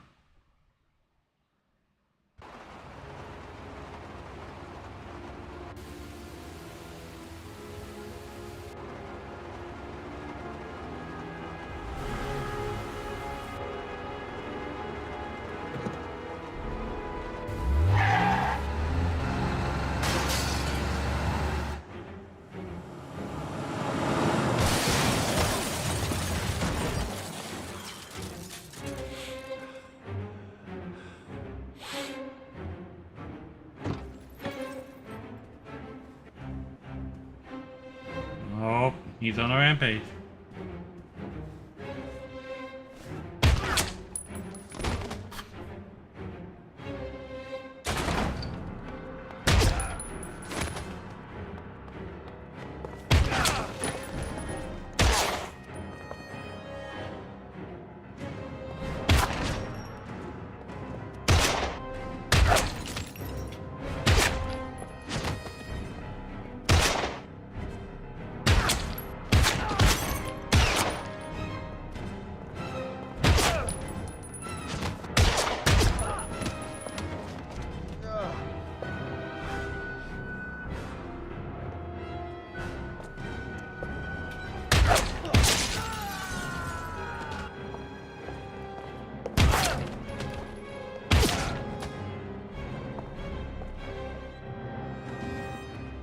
We're just gonna John Wick this all over the place, huh?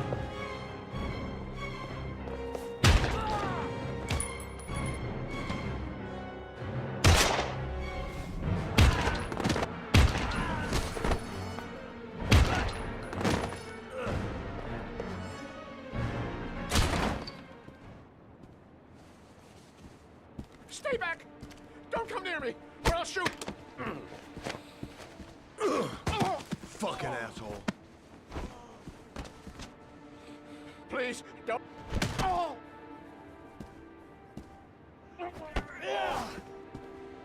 Bastard! Lauren is dead! You fucking killed her! Stop! I beg you!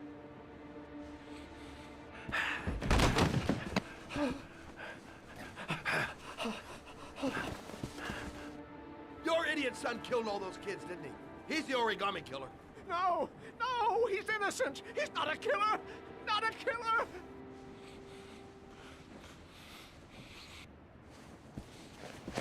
Oh! Oh!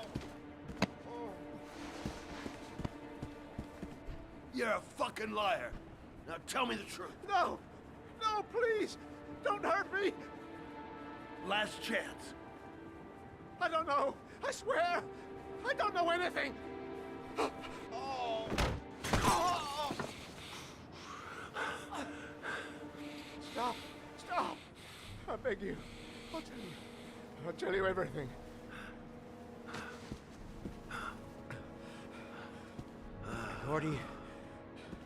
Gordy always wanted his fun, you know. He wanted to be like the origami killer. He kidnapped that kid and he held him under the water for a little too long. It was an accident. An unfortunate accident. So he was a copycat for one of the kills. He just wanted to play. He told me everything. He was crying. He was so sorry for what had happened.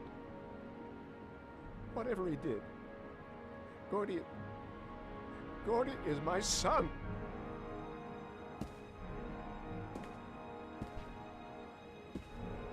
No one will miss him. What? That boy, Gordy killed. No one will miss him. Just street trash, like so many others. Oh, you disgusting pile of shit. Yeah, he's a little bit intense. And what about John Shepard? Why did you put flowers on his grave? I own the construction site where he died. I never forgot. I've been putting flowers on his grave for 30 years. John had a twin brother. What happened to him? I don't know. He was adopted, I think. His mother should know. Her name is Anne. Anne Shepard.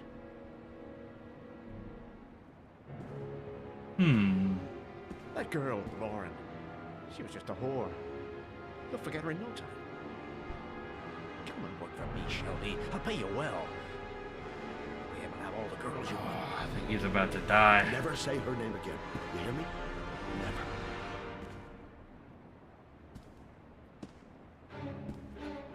Oh yeah, he's about to die. My heart! My heart! Quickly! Oh, you're gonna leave it up to me. Oh, there. I mean, I'm gonna leave. Shelby! Come back! I fucking order you! Like, I ain't gonna kill you, but I ain't gotta save you. Like, you are a plague on humanity, sir. I will kill all of your henchmen, but I ain't gonna save you. Friday, 9:07 a.m. 4.998 inches.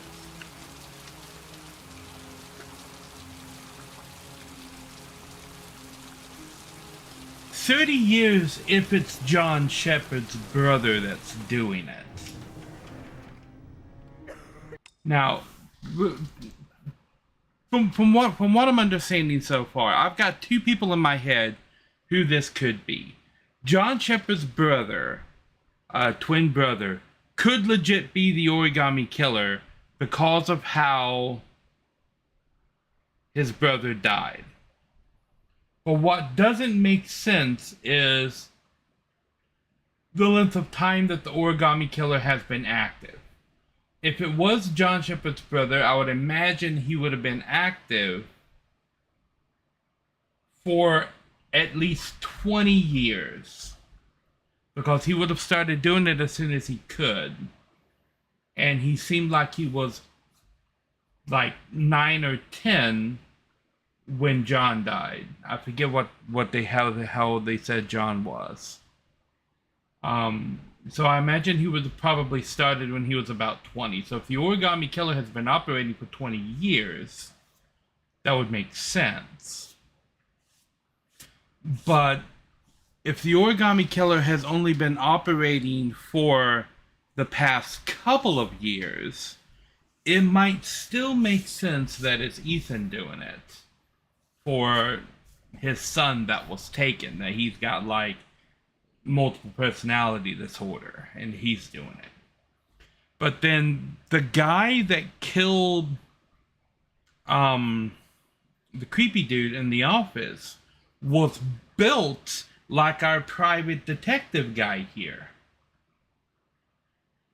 And we know that our private detective is a little bit on the homicidal side for what he just did. So I don't know. Hello, I'm looking for Anne Shepard's room. Please sign the visitor's book. Are you a member of the family? Yeah, you could say that. Oh, she'll be pleased to have a visitor. No one ever comes to see her. With the Alzheimer's, she has trouble remembering things, but it'll still please her. You know. It's room 19 at the end of the corridor. Thank you.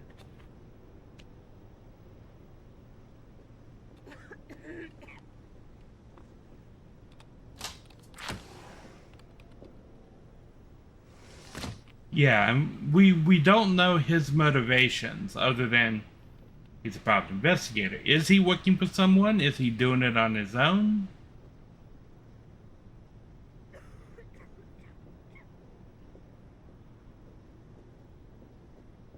Room 19.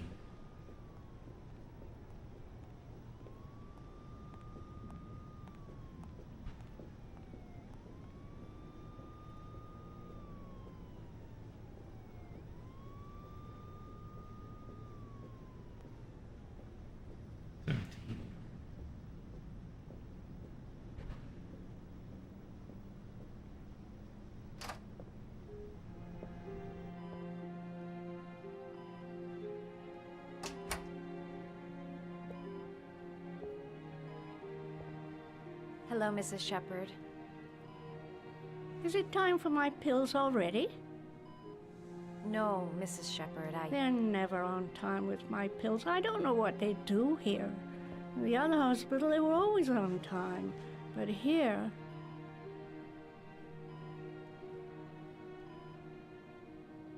I came to talk about your son, Mrs. Shepherd. My son?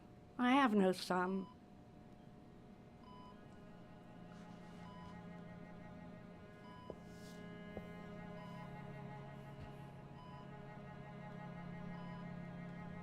You had a son named John, and John had a twin brother. Do you have my pills? It's time for my pills.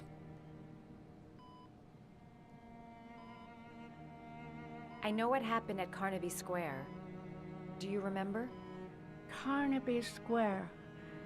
I think I used to live there a long time ago. We didn't have much money at the time, you know. We had to make do with very little. Try to remember, Mrs. Shepherd. John's twin brother was placed with a foster family after the accident. What was the name of the foster family? I asked them for a television, you know. They said I didn't have enough money. It's a pity. I'm fond of television. Okay. Your other son, Mrs. Shepherd, John's twin brother. What was his name? What other son? I have no other son. I never had any children. Do you remember John? My Johnny. He is a good little boy, you know. I think your son is in trouble, Mrs. Shepherd. He's done some terrible things. I need to find him. Do you understand? Terrible things you're telling me. He never came to see me, can you believe it? In 10 years, never. No one forgets their mother, do they? Mrs. Shepherd, your son may be linked to a series of murders. Perhaps you have some information that could help the investigation. Are you a new nurse? Where are my pills?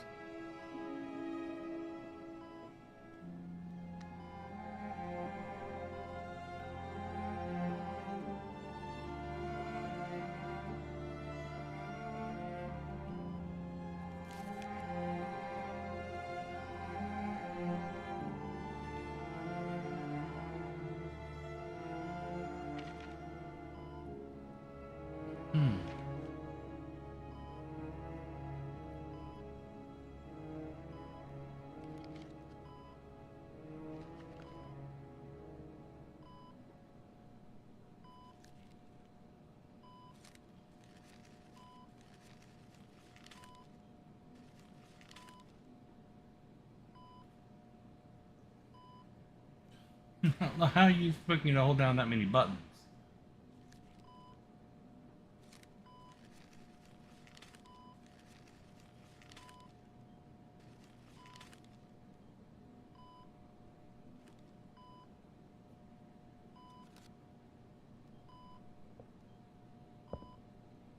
I love origami, but that's not my favorite one.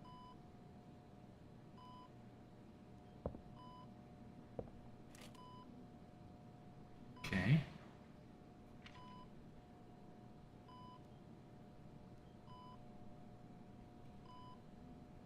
Let's try again.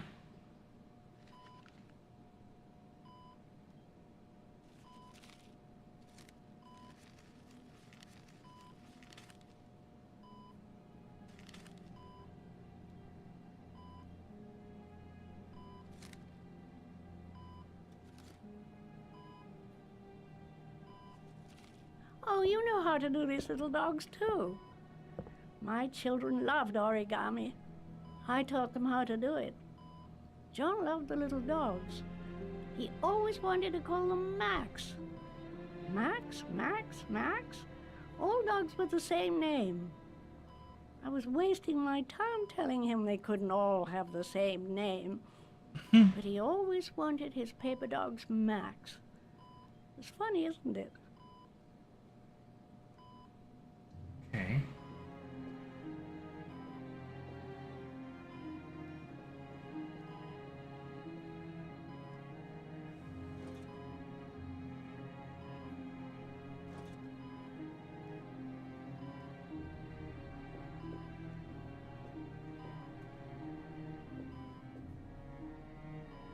Did you make these origami figures?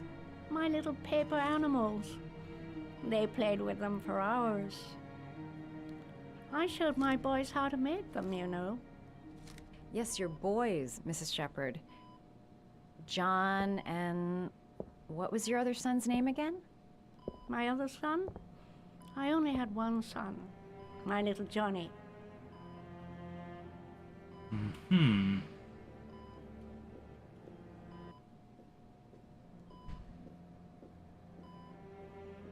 You don't seem to get many flowers, Mrs. Shepherd. No, but I love them. My son knows that I love flowers. I know he'll bring me some.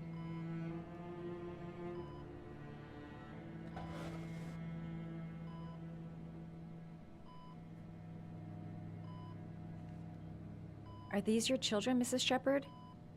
John and his brother? Is that them? They're good little boys. Their father never looked after them. Always drinking.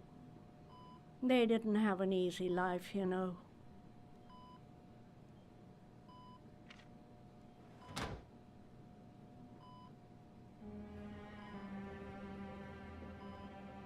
Hmm.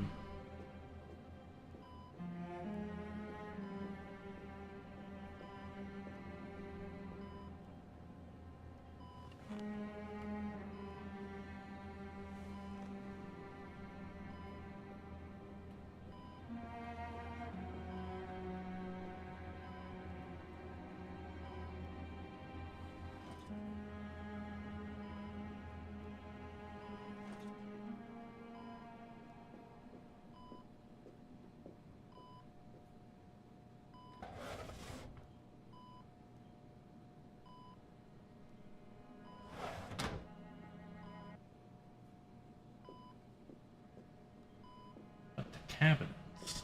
Oh.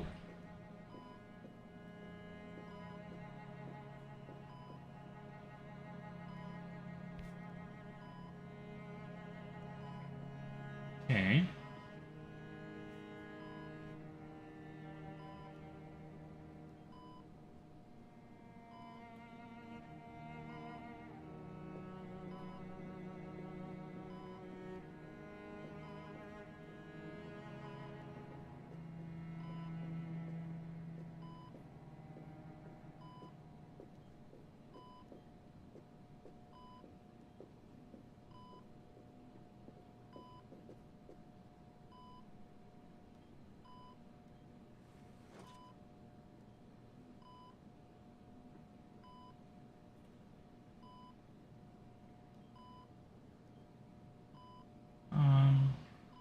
All right, no point in wasting my time. I won't learn anything more by staying here. It'd take days, if not longer, to find the name of the family that adopted her son. Sean Mars would be dead by then. Her memory is coming back. Don't stop now. Just remember. All right, no point in wasting my time. I won't learn anything more by staying here. This woman might be the origami killer's mother. Must be some way to get her to remember. All right, no point in wasting my time. I won't learn anything more by staying here.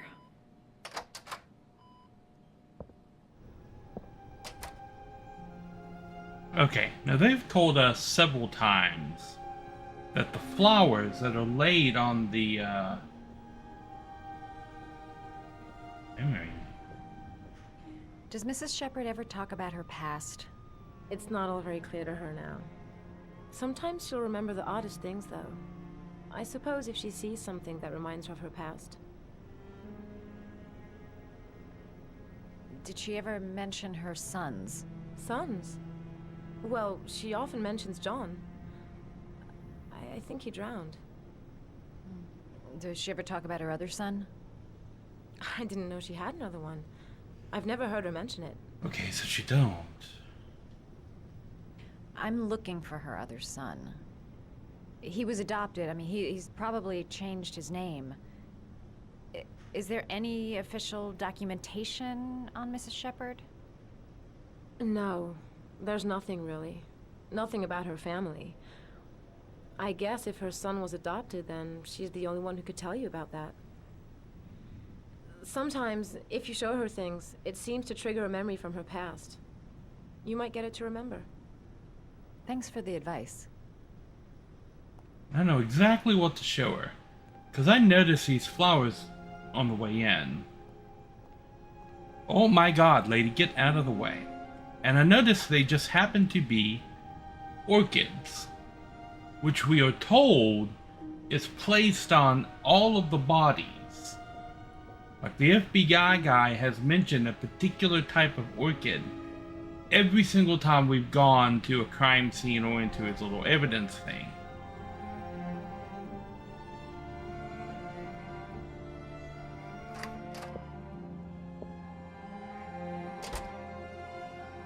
This is the first time we've actually seen orchids. What a lovely orchid. My sons loved orchids. We used to grow them in the back. When John died, I laid orchids on his grave. I cried when they told me. I'd already lost one of my children, and now they were taking away another one, you understand. The foster family, Mrs. Shepherd. What was the name of the foster family that adopted John's brother? They were really very nice people. I met them, you know. In the beginning, I used to go and see my little boy. And then I got sick and I couldn't go any longer. Perhaps he thought I'd forgotten him. He must have thought I didn't love him anymore. His name, Mrs. Shepherd. What was his name? But I loved him. If you only knew how much I missed him. Please, Anne. His name. What was his name? Come closer. This seems sus.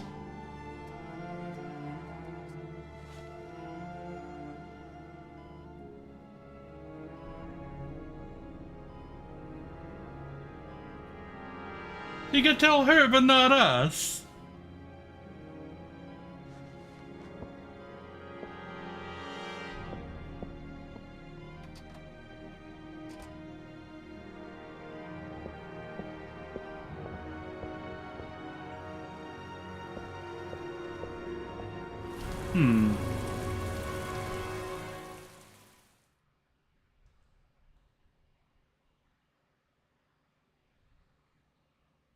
Okay.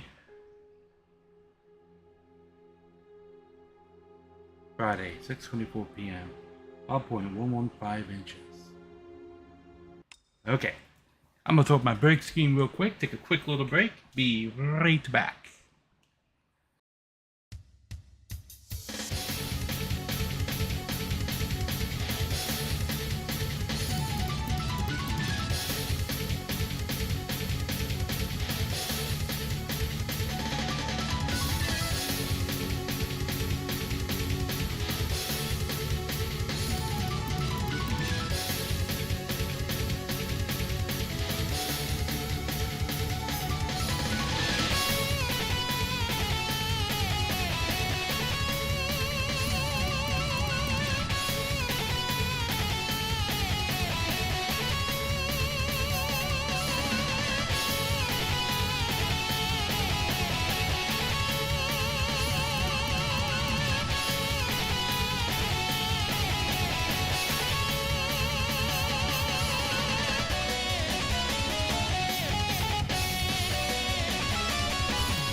Alrighty, we are back. And here, wherever here is. So I think it's pretty safe to say at this point that the origami killer is John Shepard's brother. What we don't know is which of the main characters is John's brother.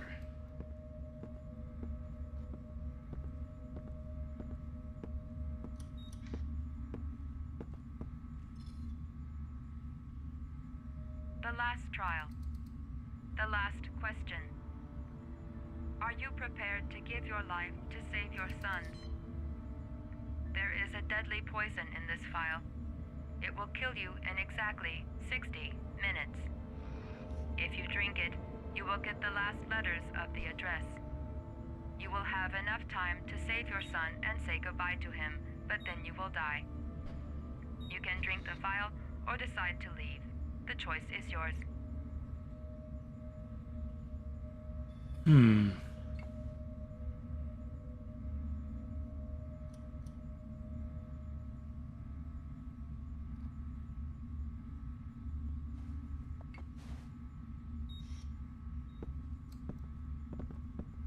Is there enough clues or any clues in the room?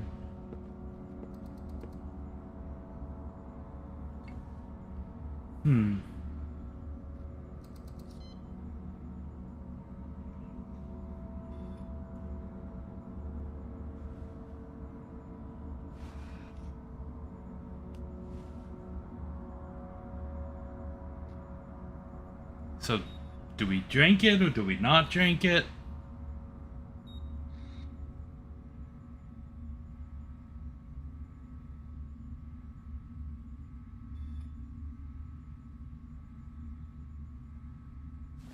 Let's do it.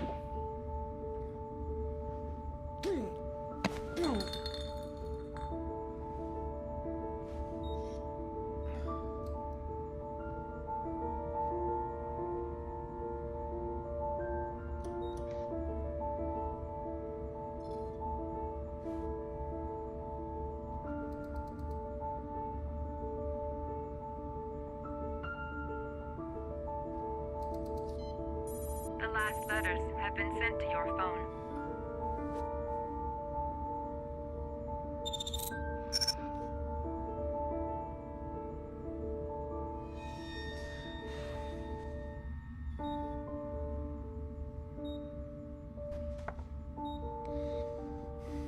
I did what I had to, Sean. Your dad's coming to save you.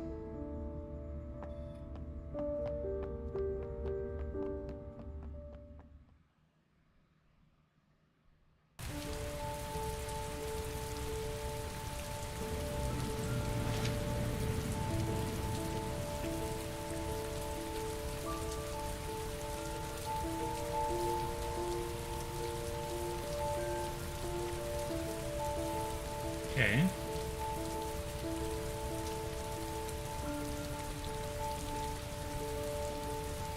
I'm nowhere and I'm out of time. Damn fucking shitty letters from this fucking address. Come on! There's gotta be a way to do this.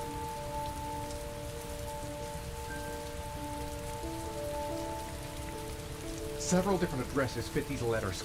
God, they're scattered all over the city. I don't have time to check them all. Theodore Roosevelt.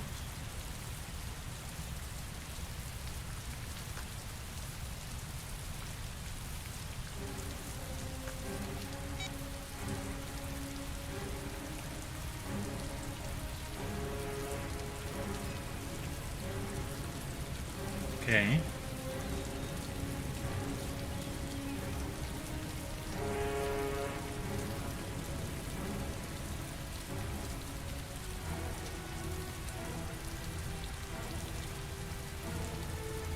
What am I waiting for here?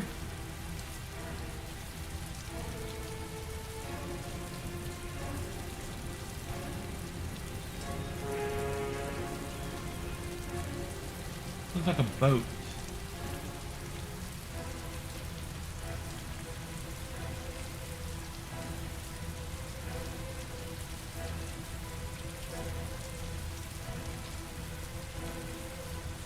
be lane.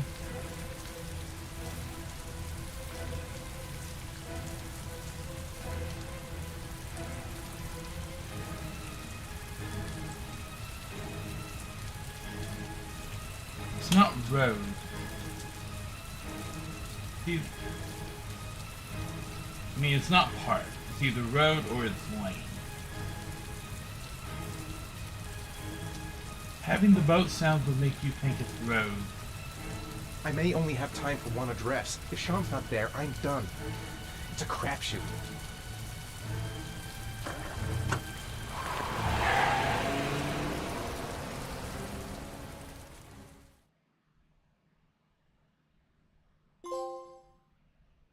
Sacrifice trophy earned. Okay.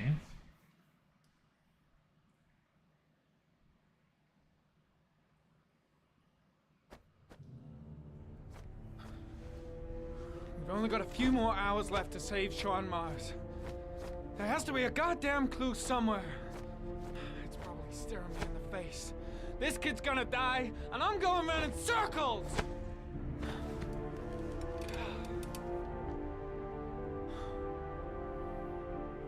Focus. All packed up and ready to go? What are you talking about? The investigation's over. We know who did it. We no longer need your services anymore, Norman. So you can ride your files all the way back to Washington. I'd be lying if I said I was gonna miss you. I'm also suspecting this guy. The investigation isn't over. You have absolutely nothing on Mars. Mars is guilty. Case closed. Anyway, it's no concern of yours now. You're off the case. So pack up and fuck off.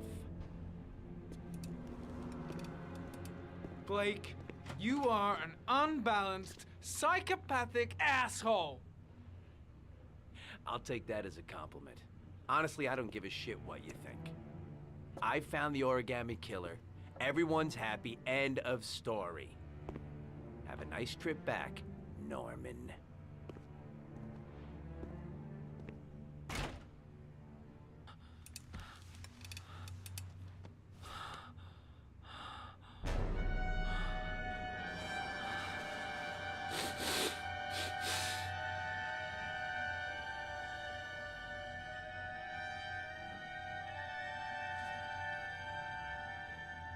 The killer's name is here. Somewhere in this data. I just have to find it. Find it before it's too late. Oh, one last thing, sir. You should be careful not to overindulge in you-know-what. It can be dangerous. Very dangerous. It'll end up killing you if you're not careful. That would be most unfortunate, sir.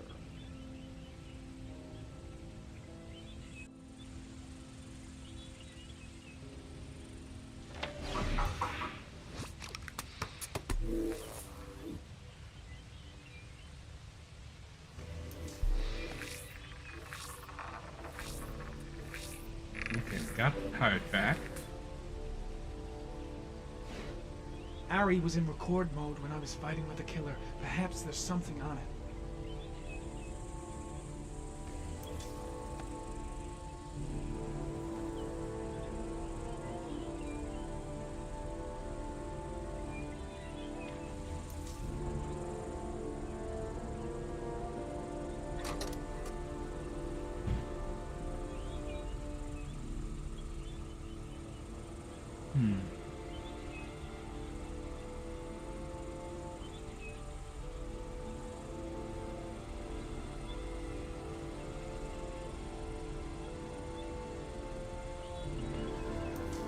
The sword was already in Packer's office. It's got nothing to do with the killer.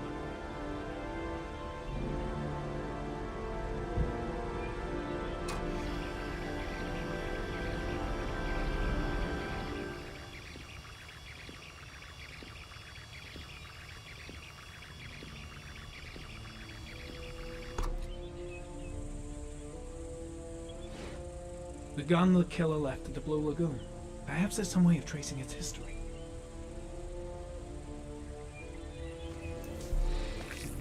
What's we got on this gun? Impounded in a police case 5 years ago. The gun is still supposed to be in police custody. Who checked it out? If not a cop.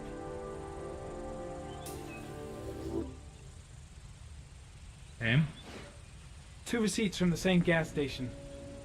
Might be near the killer's home.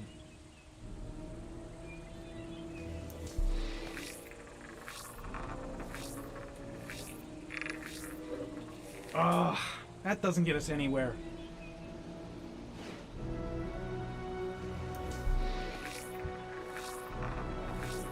So the origami figure is a dog.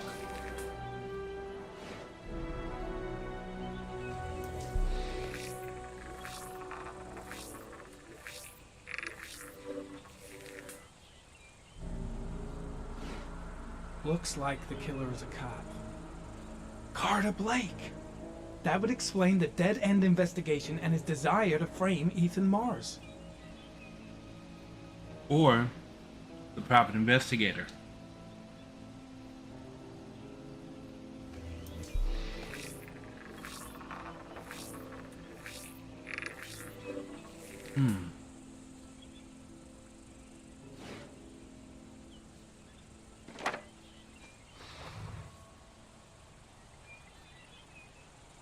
Okay.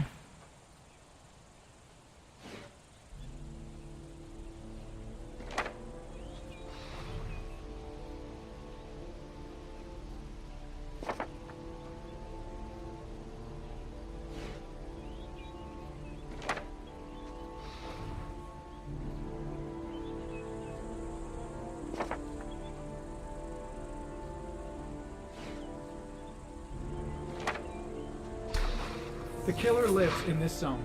342 people live around there. Not good enough. Gotta find a means of identifying the killer more precisely. Okay.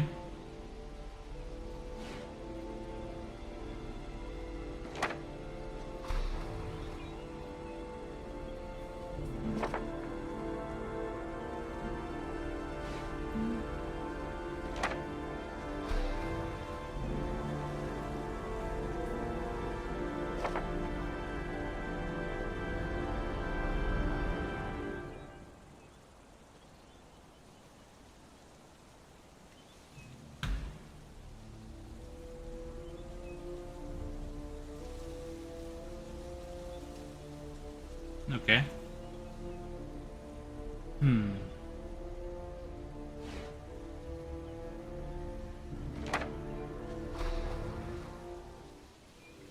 cop. There's only one cop in that geoprofiling zone. Gotcha. He owns a warehouse on the docks. If I'm wrong, Sean Mars is dead.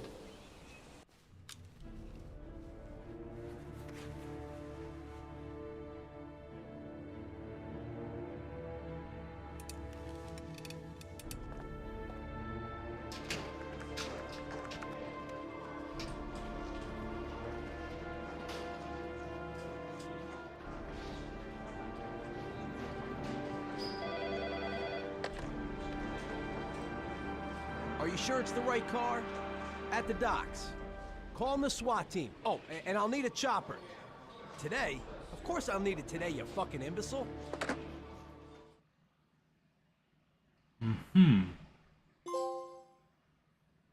Nerd.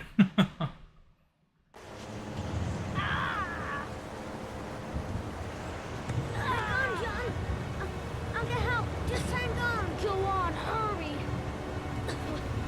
I think the water's rising. I'm hurrying. I'll be right back.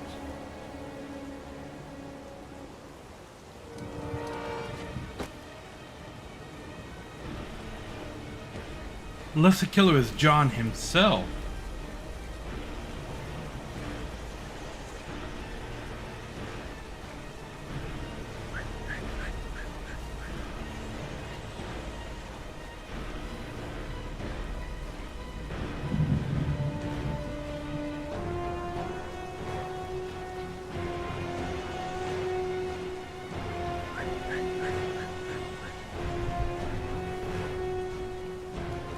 Dad, it's John. He fell into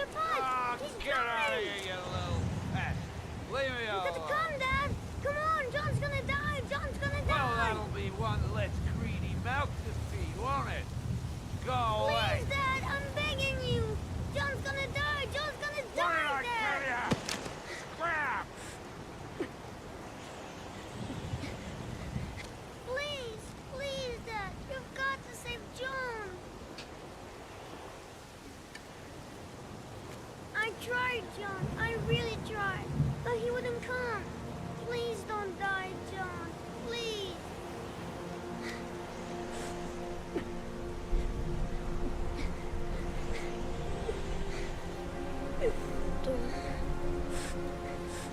Don't forget about this, Scotty.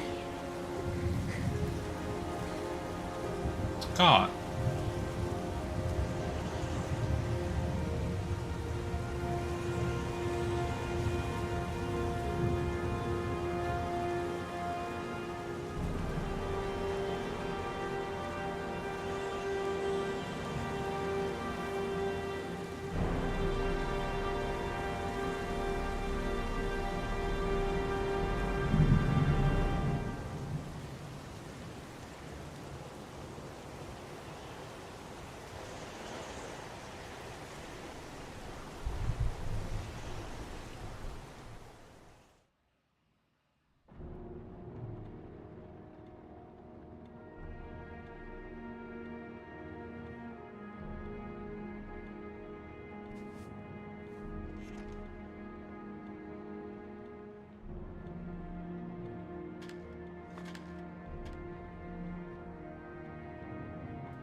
Is it him?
Huh.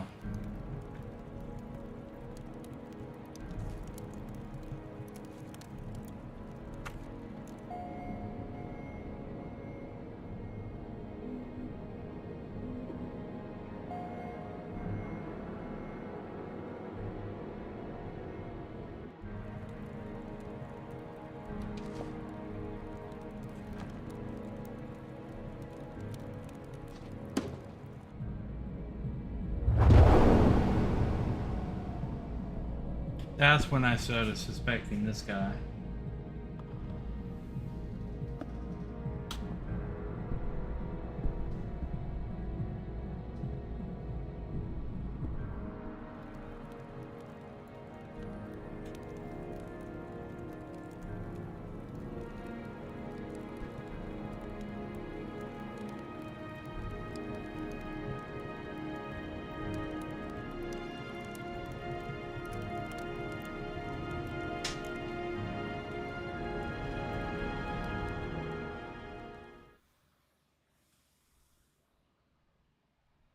Okay, so it's him.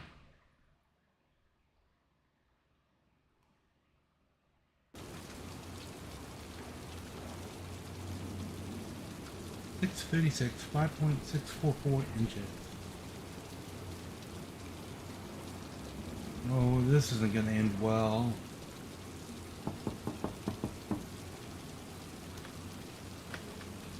Was he a hobbit? What's this doorknob in the middle of the door?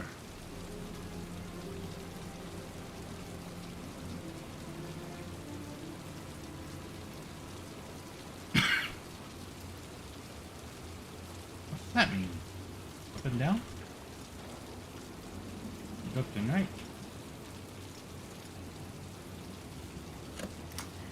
You haven't lost your touch, girl.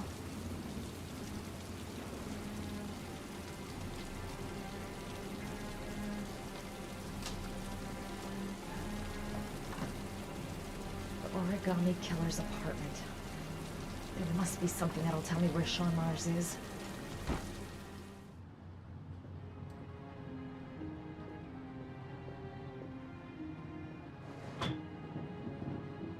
Black Mortons. Okay.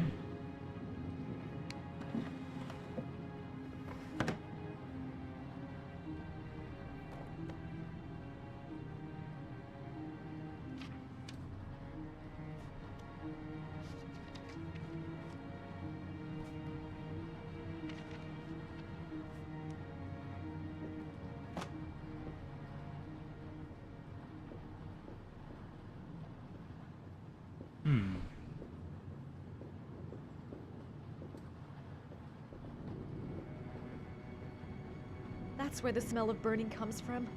Evidence going up in smoke.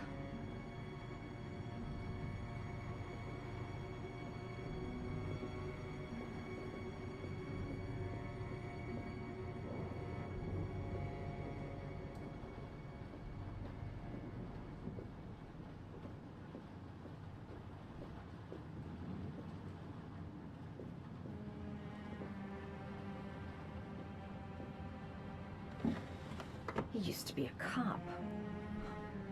Probably knew exactly how an investigation would be carried out. Oh no, I would take that. There are too many cases where that would be useful. Cop's uniform. Always trust a cop. That's why children went with him. He was dressed as a cop.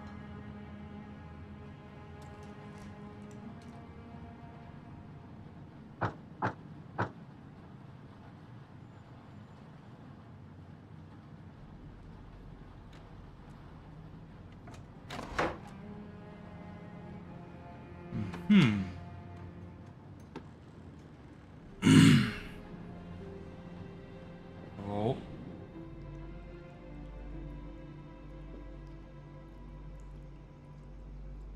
The orchids are going in a lab. Sean Mars. Oh, the lunatic's been watching him drown. But it's some kind of a well filling up with rain, slowly drowning him. Oh, there's not much time left. There must be something here showing where the well is.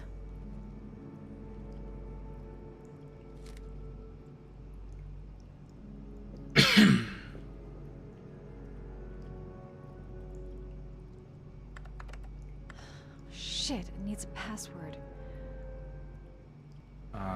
John.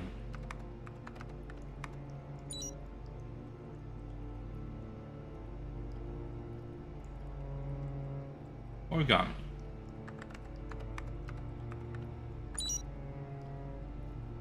Okay.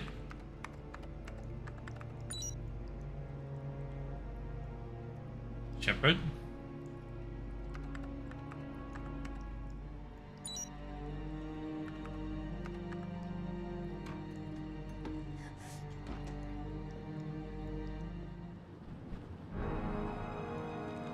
So you found my little secret? That's why you take the gun. It's over, Scott. All those children killed just to find a father capable of saving his son? Shut up! You don't understand. There's one child left. There might still be time to save him. Let him go. Do what your father couldn't do.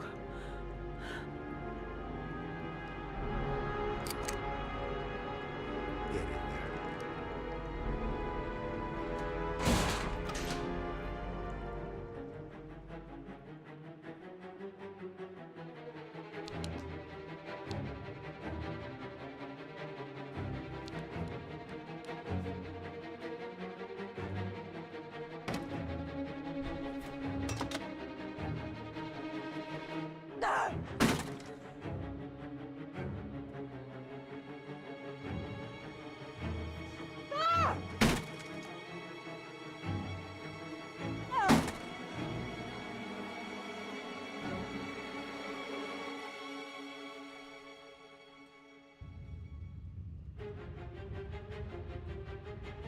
Set the apartment on fire.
Way too high. I'll kill myself if I jump. I've got to find something else. Yeah, don't jump.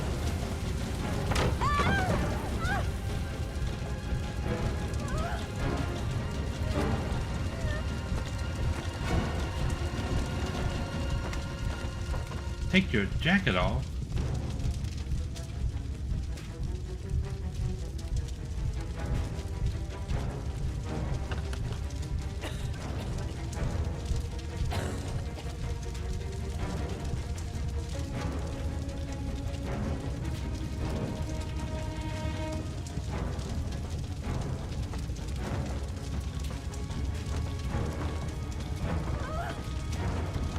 Shake, shake, shake, shake, shake, shake, shake, shake, shake.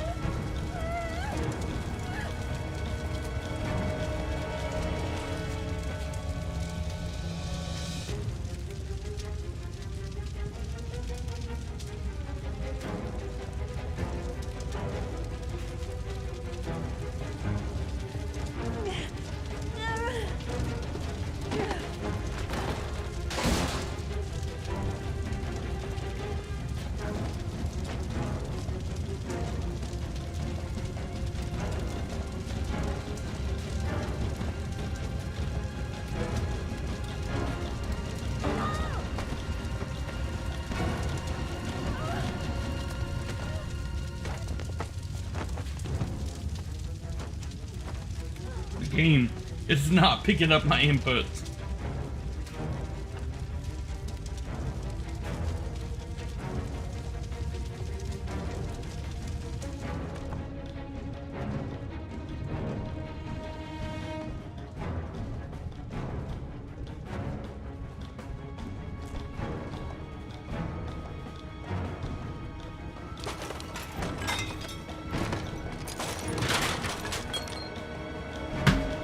We're gonna Indiana Jones this? I guess so.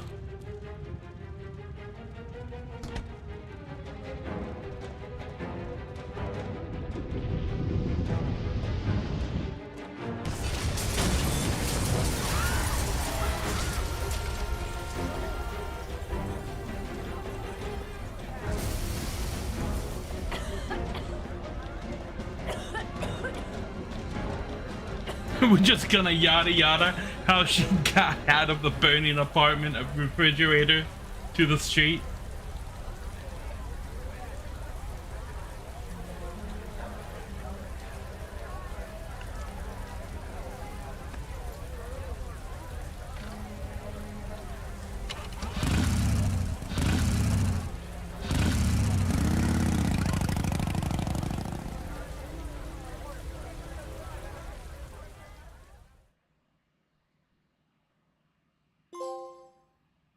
Cold as ice.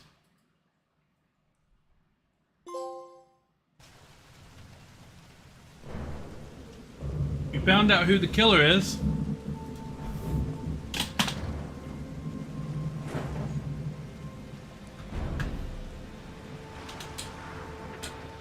And we found out where Sean is. And everybody is converging on this location.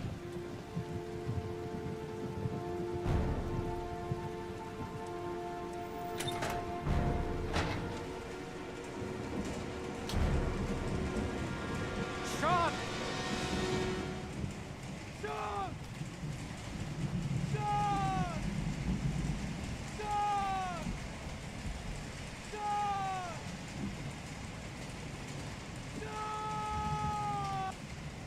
I've been looking for a long, long time, Ethan. Looking for a father that would be able to do what mine could not do. Sacrifice himself in order to save his son. Oh, I searched. And then I remembered you.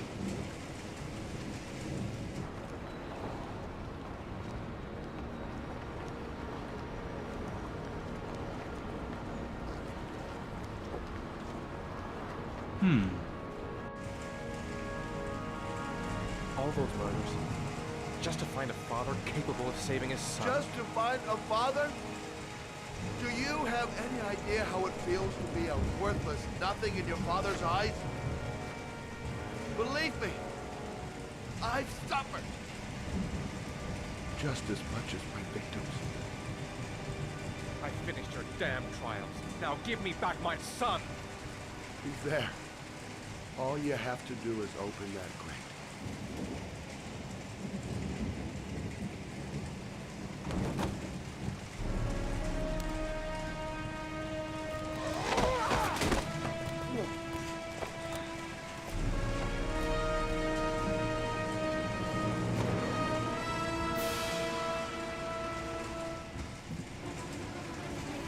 Check.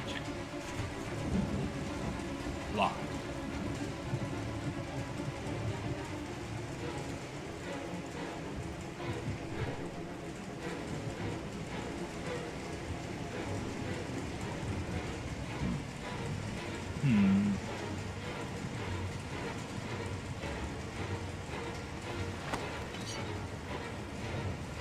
There we go. Will that break that lock? Probably not.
breathe. Just compression. Yes. Gotta breathe.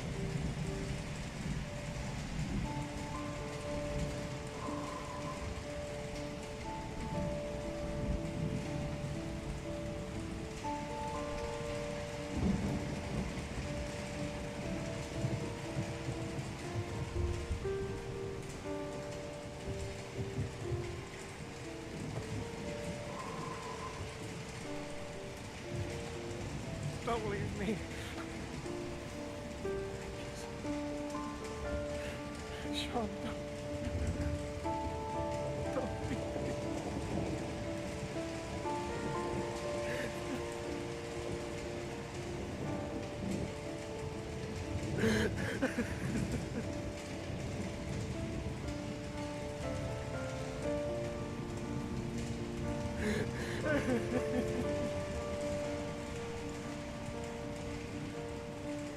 Does he die?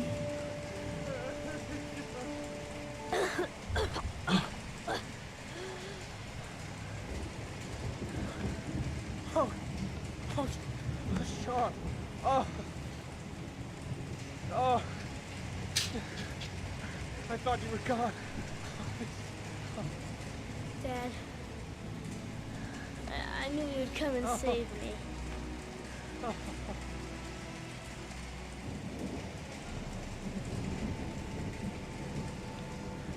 Sean, listen. You are the best thing that's ever happened to me in my life. I want you to know that whatever happens, I love you more than anything in the world. I'm not dead. I took the poison an hour ago, and I'm not dead.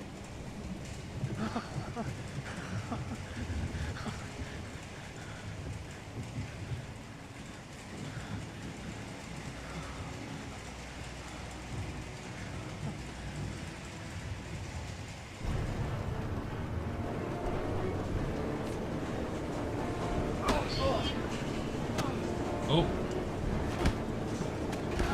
Blah. Mash.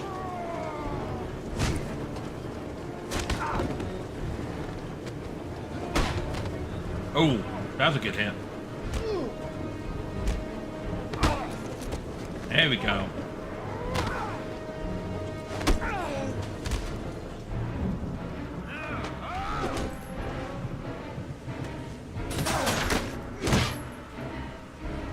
Ow.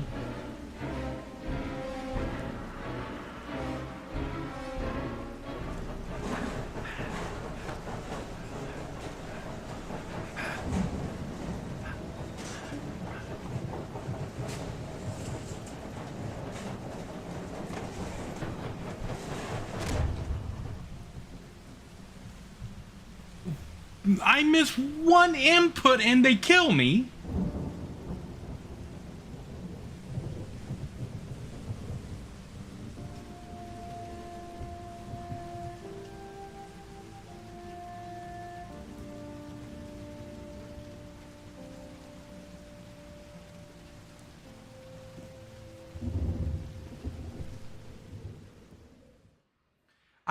I don't know that I agree with that. There was general relief this morning when the police announced that they had found Sean Mars alive more than 4 days after his disappearance. Heavy Rain Hero. Imprisoned in a well by the man known as the Origami Killer. The successful resolution of this case was made possible only by the bravery of Ethan Mars, who the police believed at one point to be the killer. It is no doubt due to his great courage and tenacity that he succeeded in foiling the plans of the Origami Killer. The police commissioner presented him with an official apology today. Our main headline today: it is reported that the police have identified the man thought to be the Origami Killer. Scott Shelby, 48, is a former police lieutenant who claimed to be a private eye hired by the families of the killer's victims. Despite a citywide manhunt, Shelby has not yet been apprehended. Police are now mounting a nationwide operation in an effort to arrest him. Unfortunately, the investigation has cost the life of Norman Jayden, the FBI profiler working on the case. Jayden was killed while trying to arrest the Origami Killer in circumstances that remain unclear. A full police investigation is pending.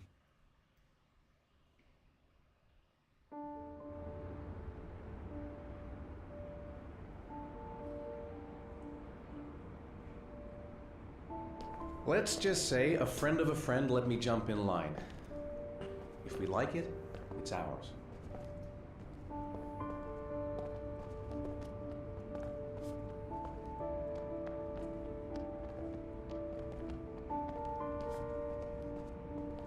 Hey, Dad! I think I found my room! Well, what do you think? It's perfect, Ethan. We'll be able to forget what happened. We'll lead a normal life. And one day, it'll all just seem like a bad dream. We've earned the right to be happy now, Ethan. All three of us.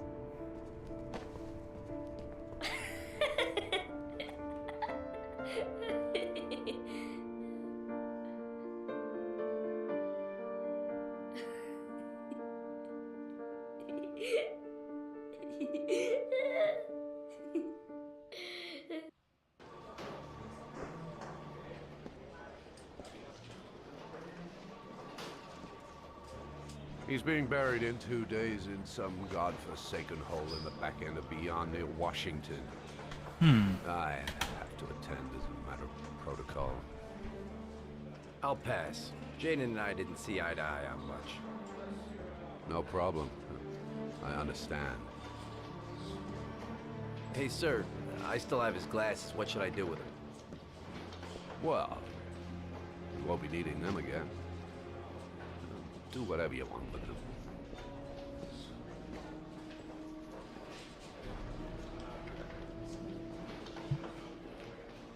You're just gonna look at them, you're gonna put them on, detective. Yes, that's how glasses work.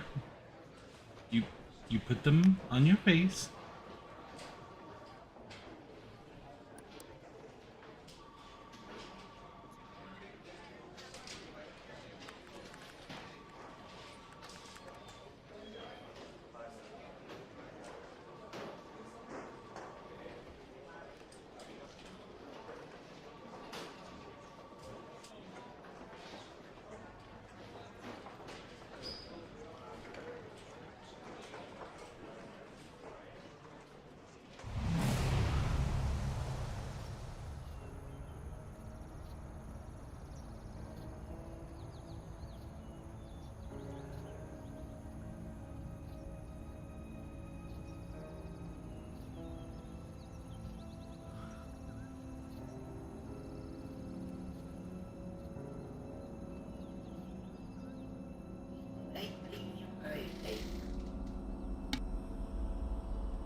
Huh, okay.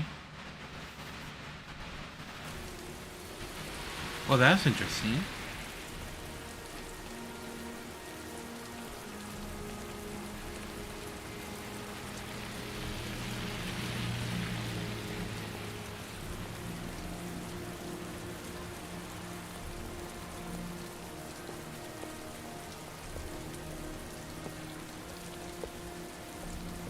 And this guy gets away, huh?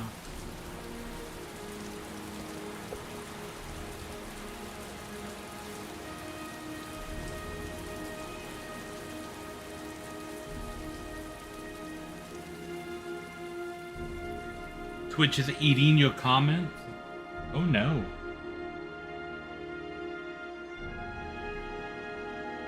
Twitch twitching?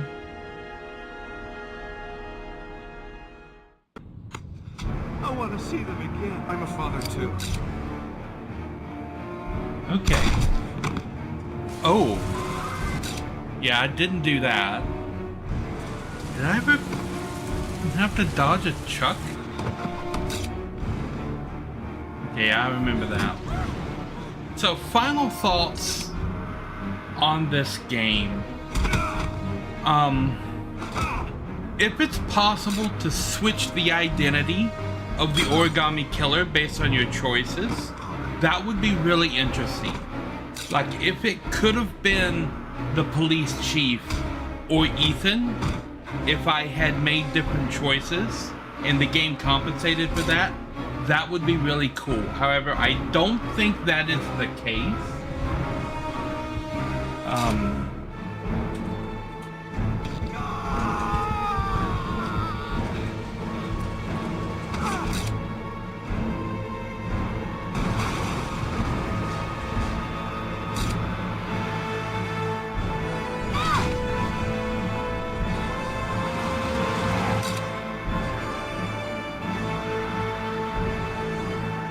Yeah, so that is not the case. The story always plays out pretty much the same way, with the same person being the origami killer each time.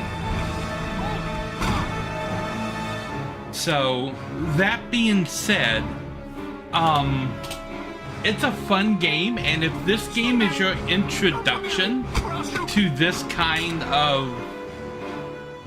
of story game, I can see how you would like it. Compared to the previous entry, Beyond Two Souls, and the subsequent entry, Detroit Become Human, Heavy Rain is the weakest of the three, in my opinion. This story is not as powerful and impactful as Detroit Become Human, not even close.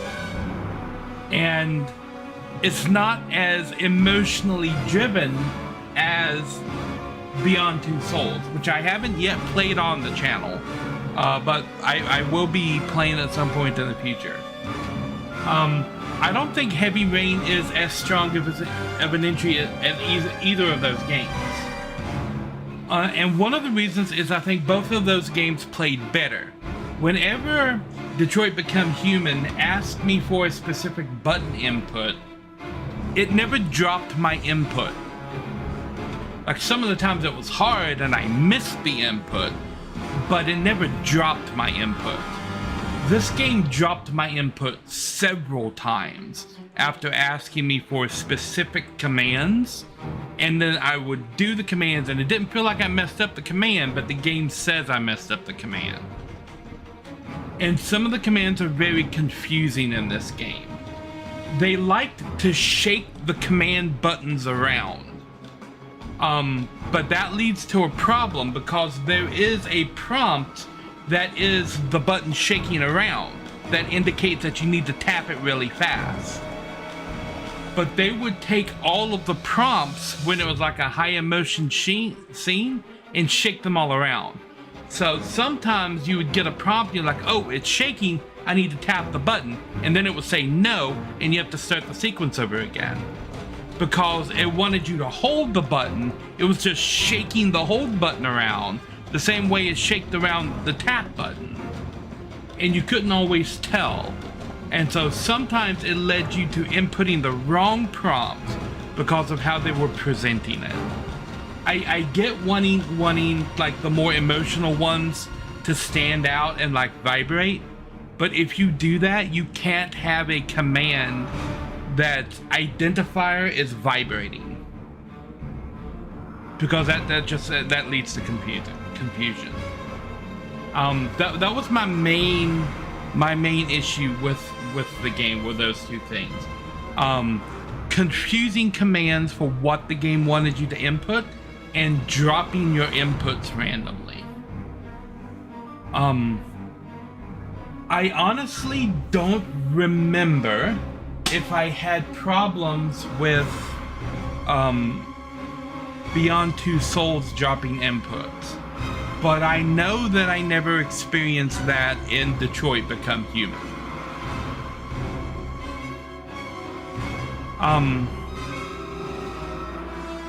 Yeah, it's just of these type of games that I've played so far, Heavy Rain is honestly the weakest entry. I've played a bunch of David Cage games.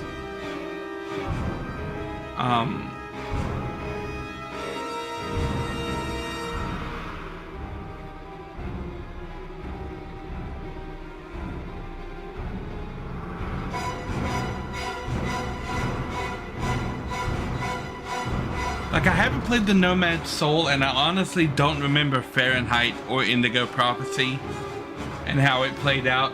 I remember that Indigo Prophecy / Fahrenheit is very jank, and the Nomad Soul is like too early in everything for it to be compared to these type of games. But comparing this game to the other two games in the collection, yeah, Heavy Rain is the weakest. The story is good. It's gripping. It would be a little bit better if any one of those characters could have been the Origami Killer. And if they had done what Clue did, like in 1984, they made a movie version of Clue, and they shot 3 different endings to the movie. One where Miss Peacock did it, one where Miss Scarlet did it, and one where everyone did it. And when they sent it out to movie theaters, they sent a random ending to each theater.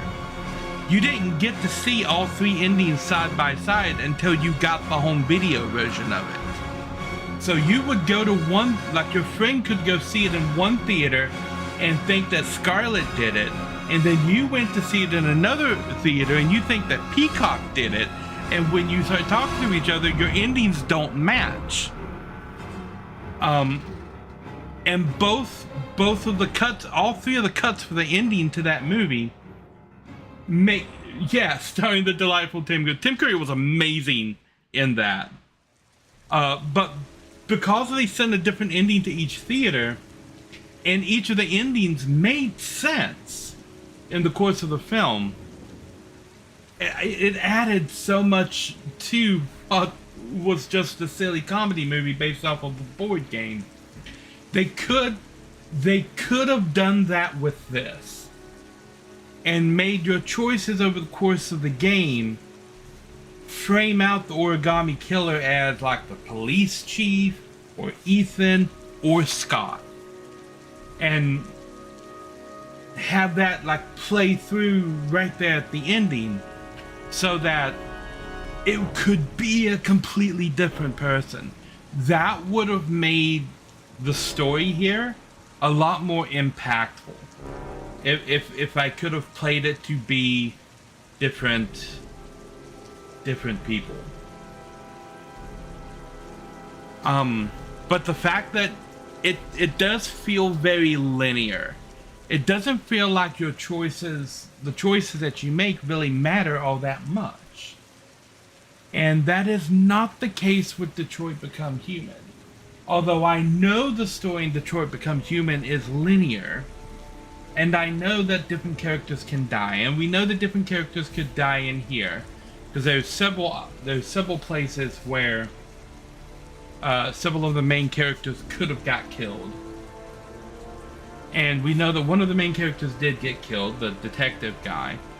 And I imagine that it's possible that you won't get to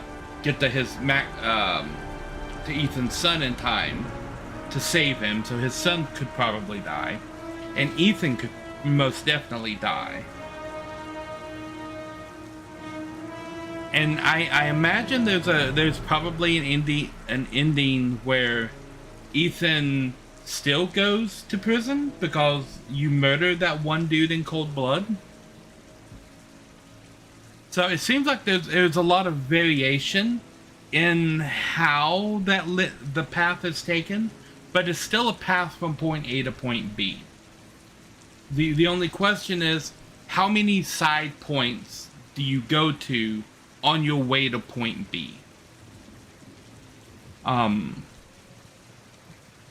Detroit Becomes Human, it's the same way, but I don't know, your choices in that game feel like they're more impactful because you get closer to the characters. I guess that's what's missing here. At no point in the story did I ever feel really close to Ethan, right? I never felt close or connected to Scott in any way at all. I never connected at all with the police officer or the detectives or anybody really. The characters felt kind of shallow, and that I think pulled me out of the story. I was connected to all of the characters in Detroit Becomes Human, and I was connected to, when I recall back, all of the characters in Beyond Two Souls. Well, at least the main character in Beyond Two Souls. You do get really attached to her, and I got attached to everybody in Detroit Becomes Human, but I didn't really feel like I got attached to anybody in this game. And so when they're trying to make it seem interesting, ultimately I'm just like, okay, that's weird, that's sus, but I don't really care.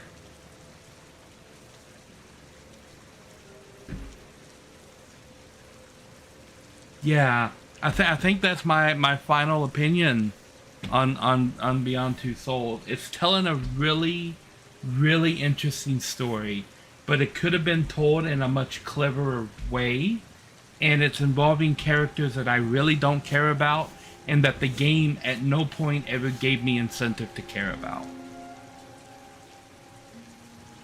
Like, I mean, that's it. And I can't tell you how they should have made me care about the characters. They never really explained the deal with the sunglasses. It's just something the FBI guy had so that he could sort through the data. It's another kind of disconnect with the story, but it's not one that I ever really engaged with at all, because I honestly didn't care about that character. Like, if you have in Detroit Becomes Human, you have similar things with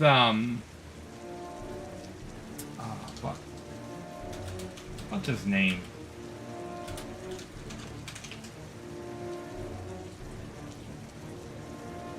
Connor. That's right. You have a similar deal with Connor, but they spend a lot more time letting you get to know Connor over the course of the game. So you start to understand Connor being an android, you understand his programming, then you start to see him slowly become deviant over the course of the game if you're playing him like that. You see him struggling with trying to keep his programming intact, and that it's not a black and white thing for an android to actually keep their programming intact. And it makes you like enjoy Connor a little bit more. So when Connor has those moments where he's like putting evidence together or talking with Amanda, you feel that, and you're more invested in that. I don't even remember what the FBI agent's name is in this. Now, granted, I'm not terribly good at remembering character names to begin with. I just had to look up Connor. But I knew Connor's name, and once I remembered Connor's name, I remember Amanda and all the other characters associated with Connor. Marcus and Hank and Kara and all of them, right? I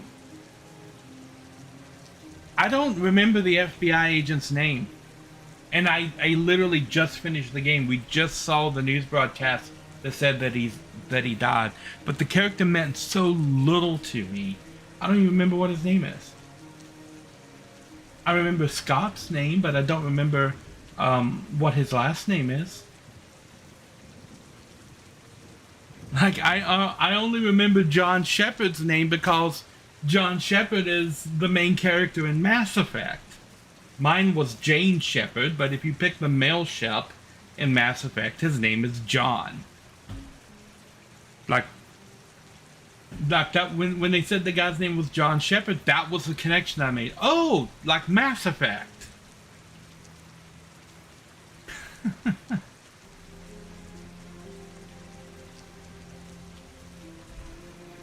It's an interesting story. If this is your first time playing a David Cage game, I can see how you would like it. But ultimately, I think it's forgettable. Like a week from now, when I start the new game next Monday, I'm probably not going to remember Heavy Rain at all.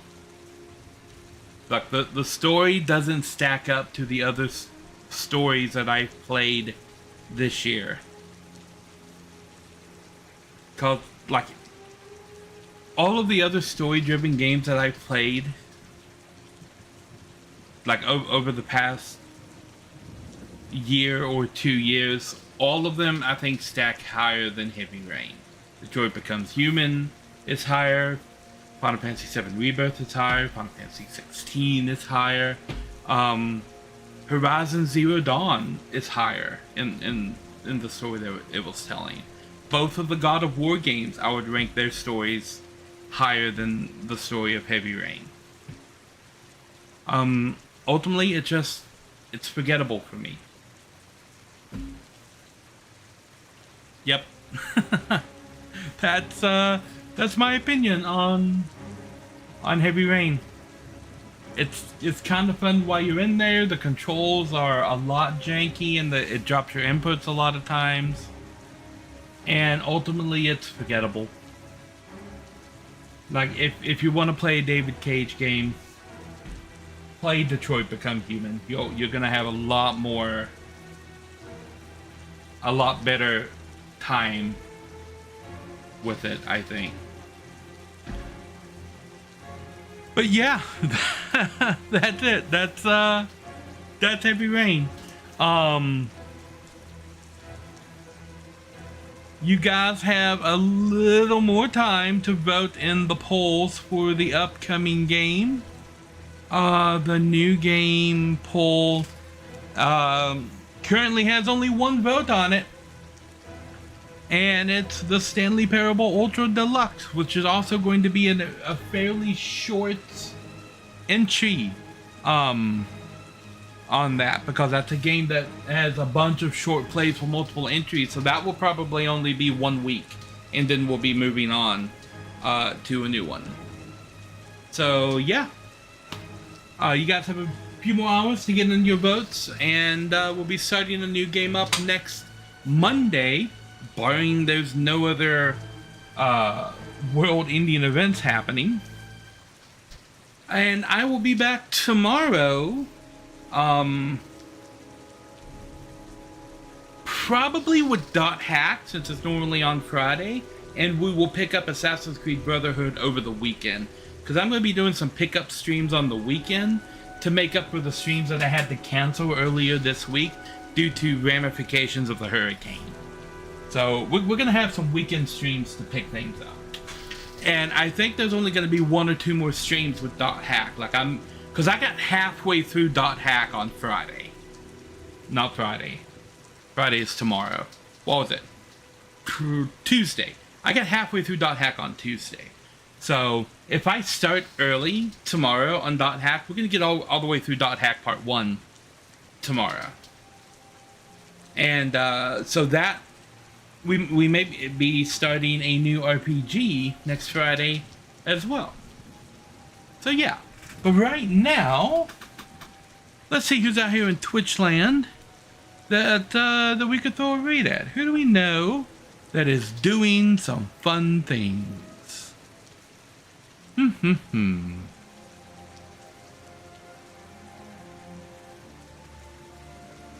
Let us see.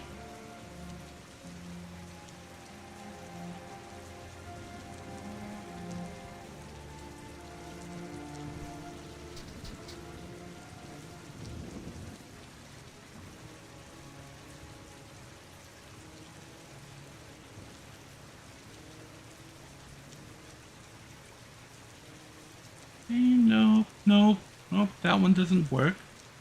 Why do people why do people turn their raids off? I do not understand. Cryo is streaming. Let's raid Cryo. Cryo's pretty cool. Looks like he's playing a game with a bunch of other people. So we'll drop a raid on Cryo right now. If it lets me. Oh no. Why is it acting up? I hit... Is it not working?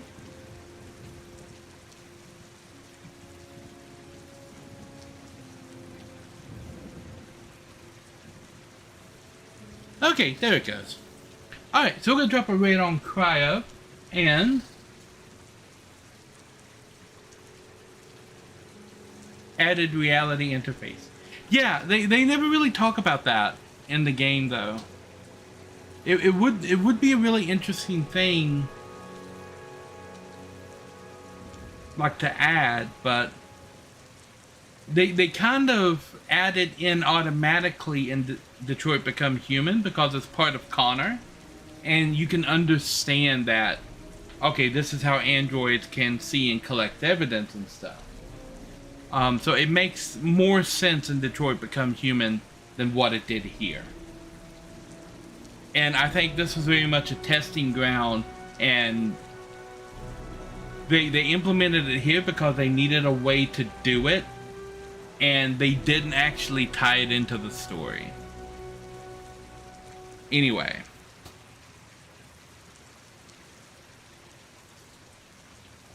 I will catch you guys on the flip side. Nari out.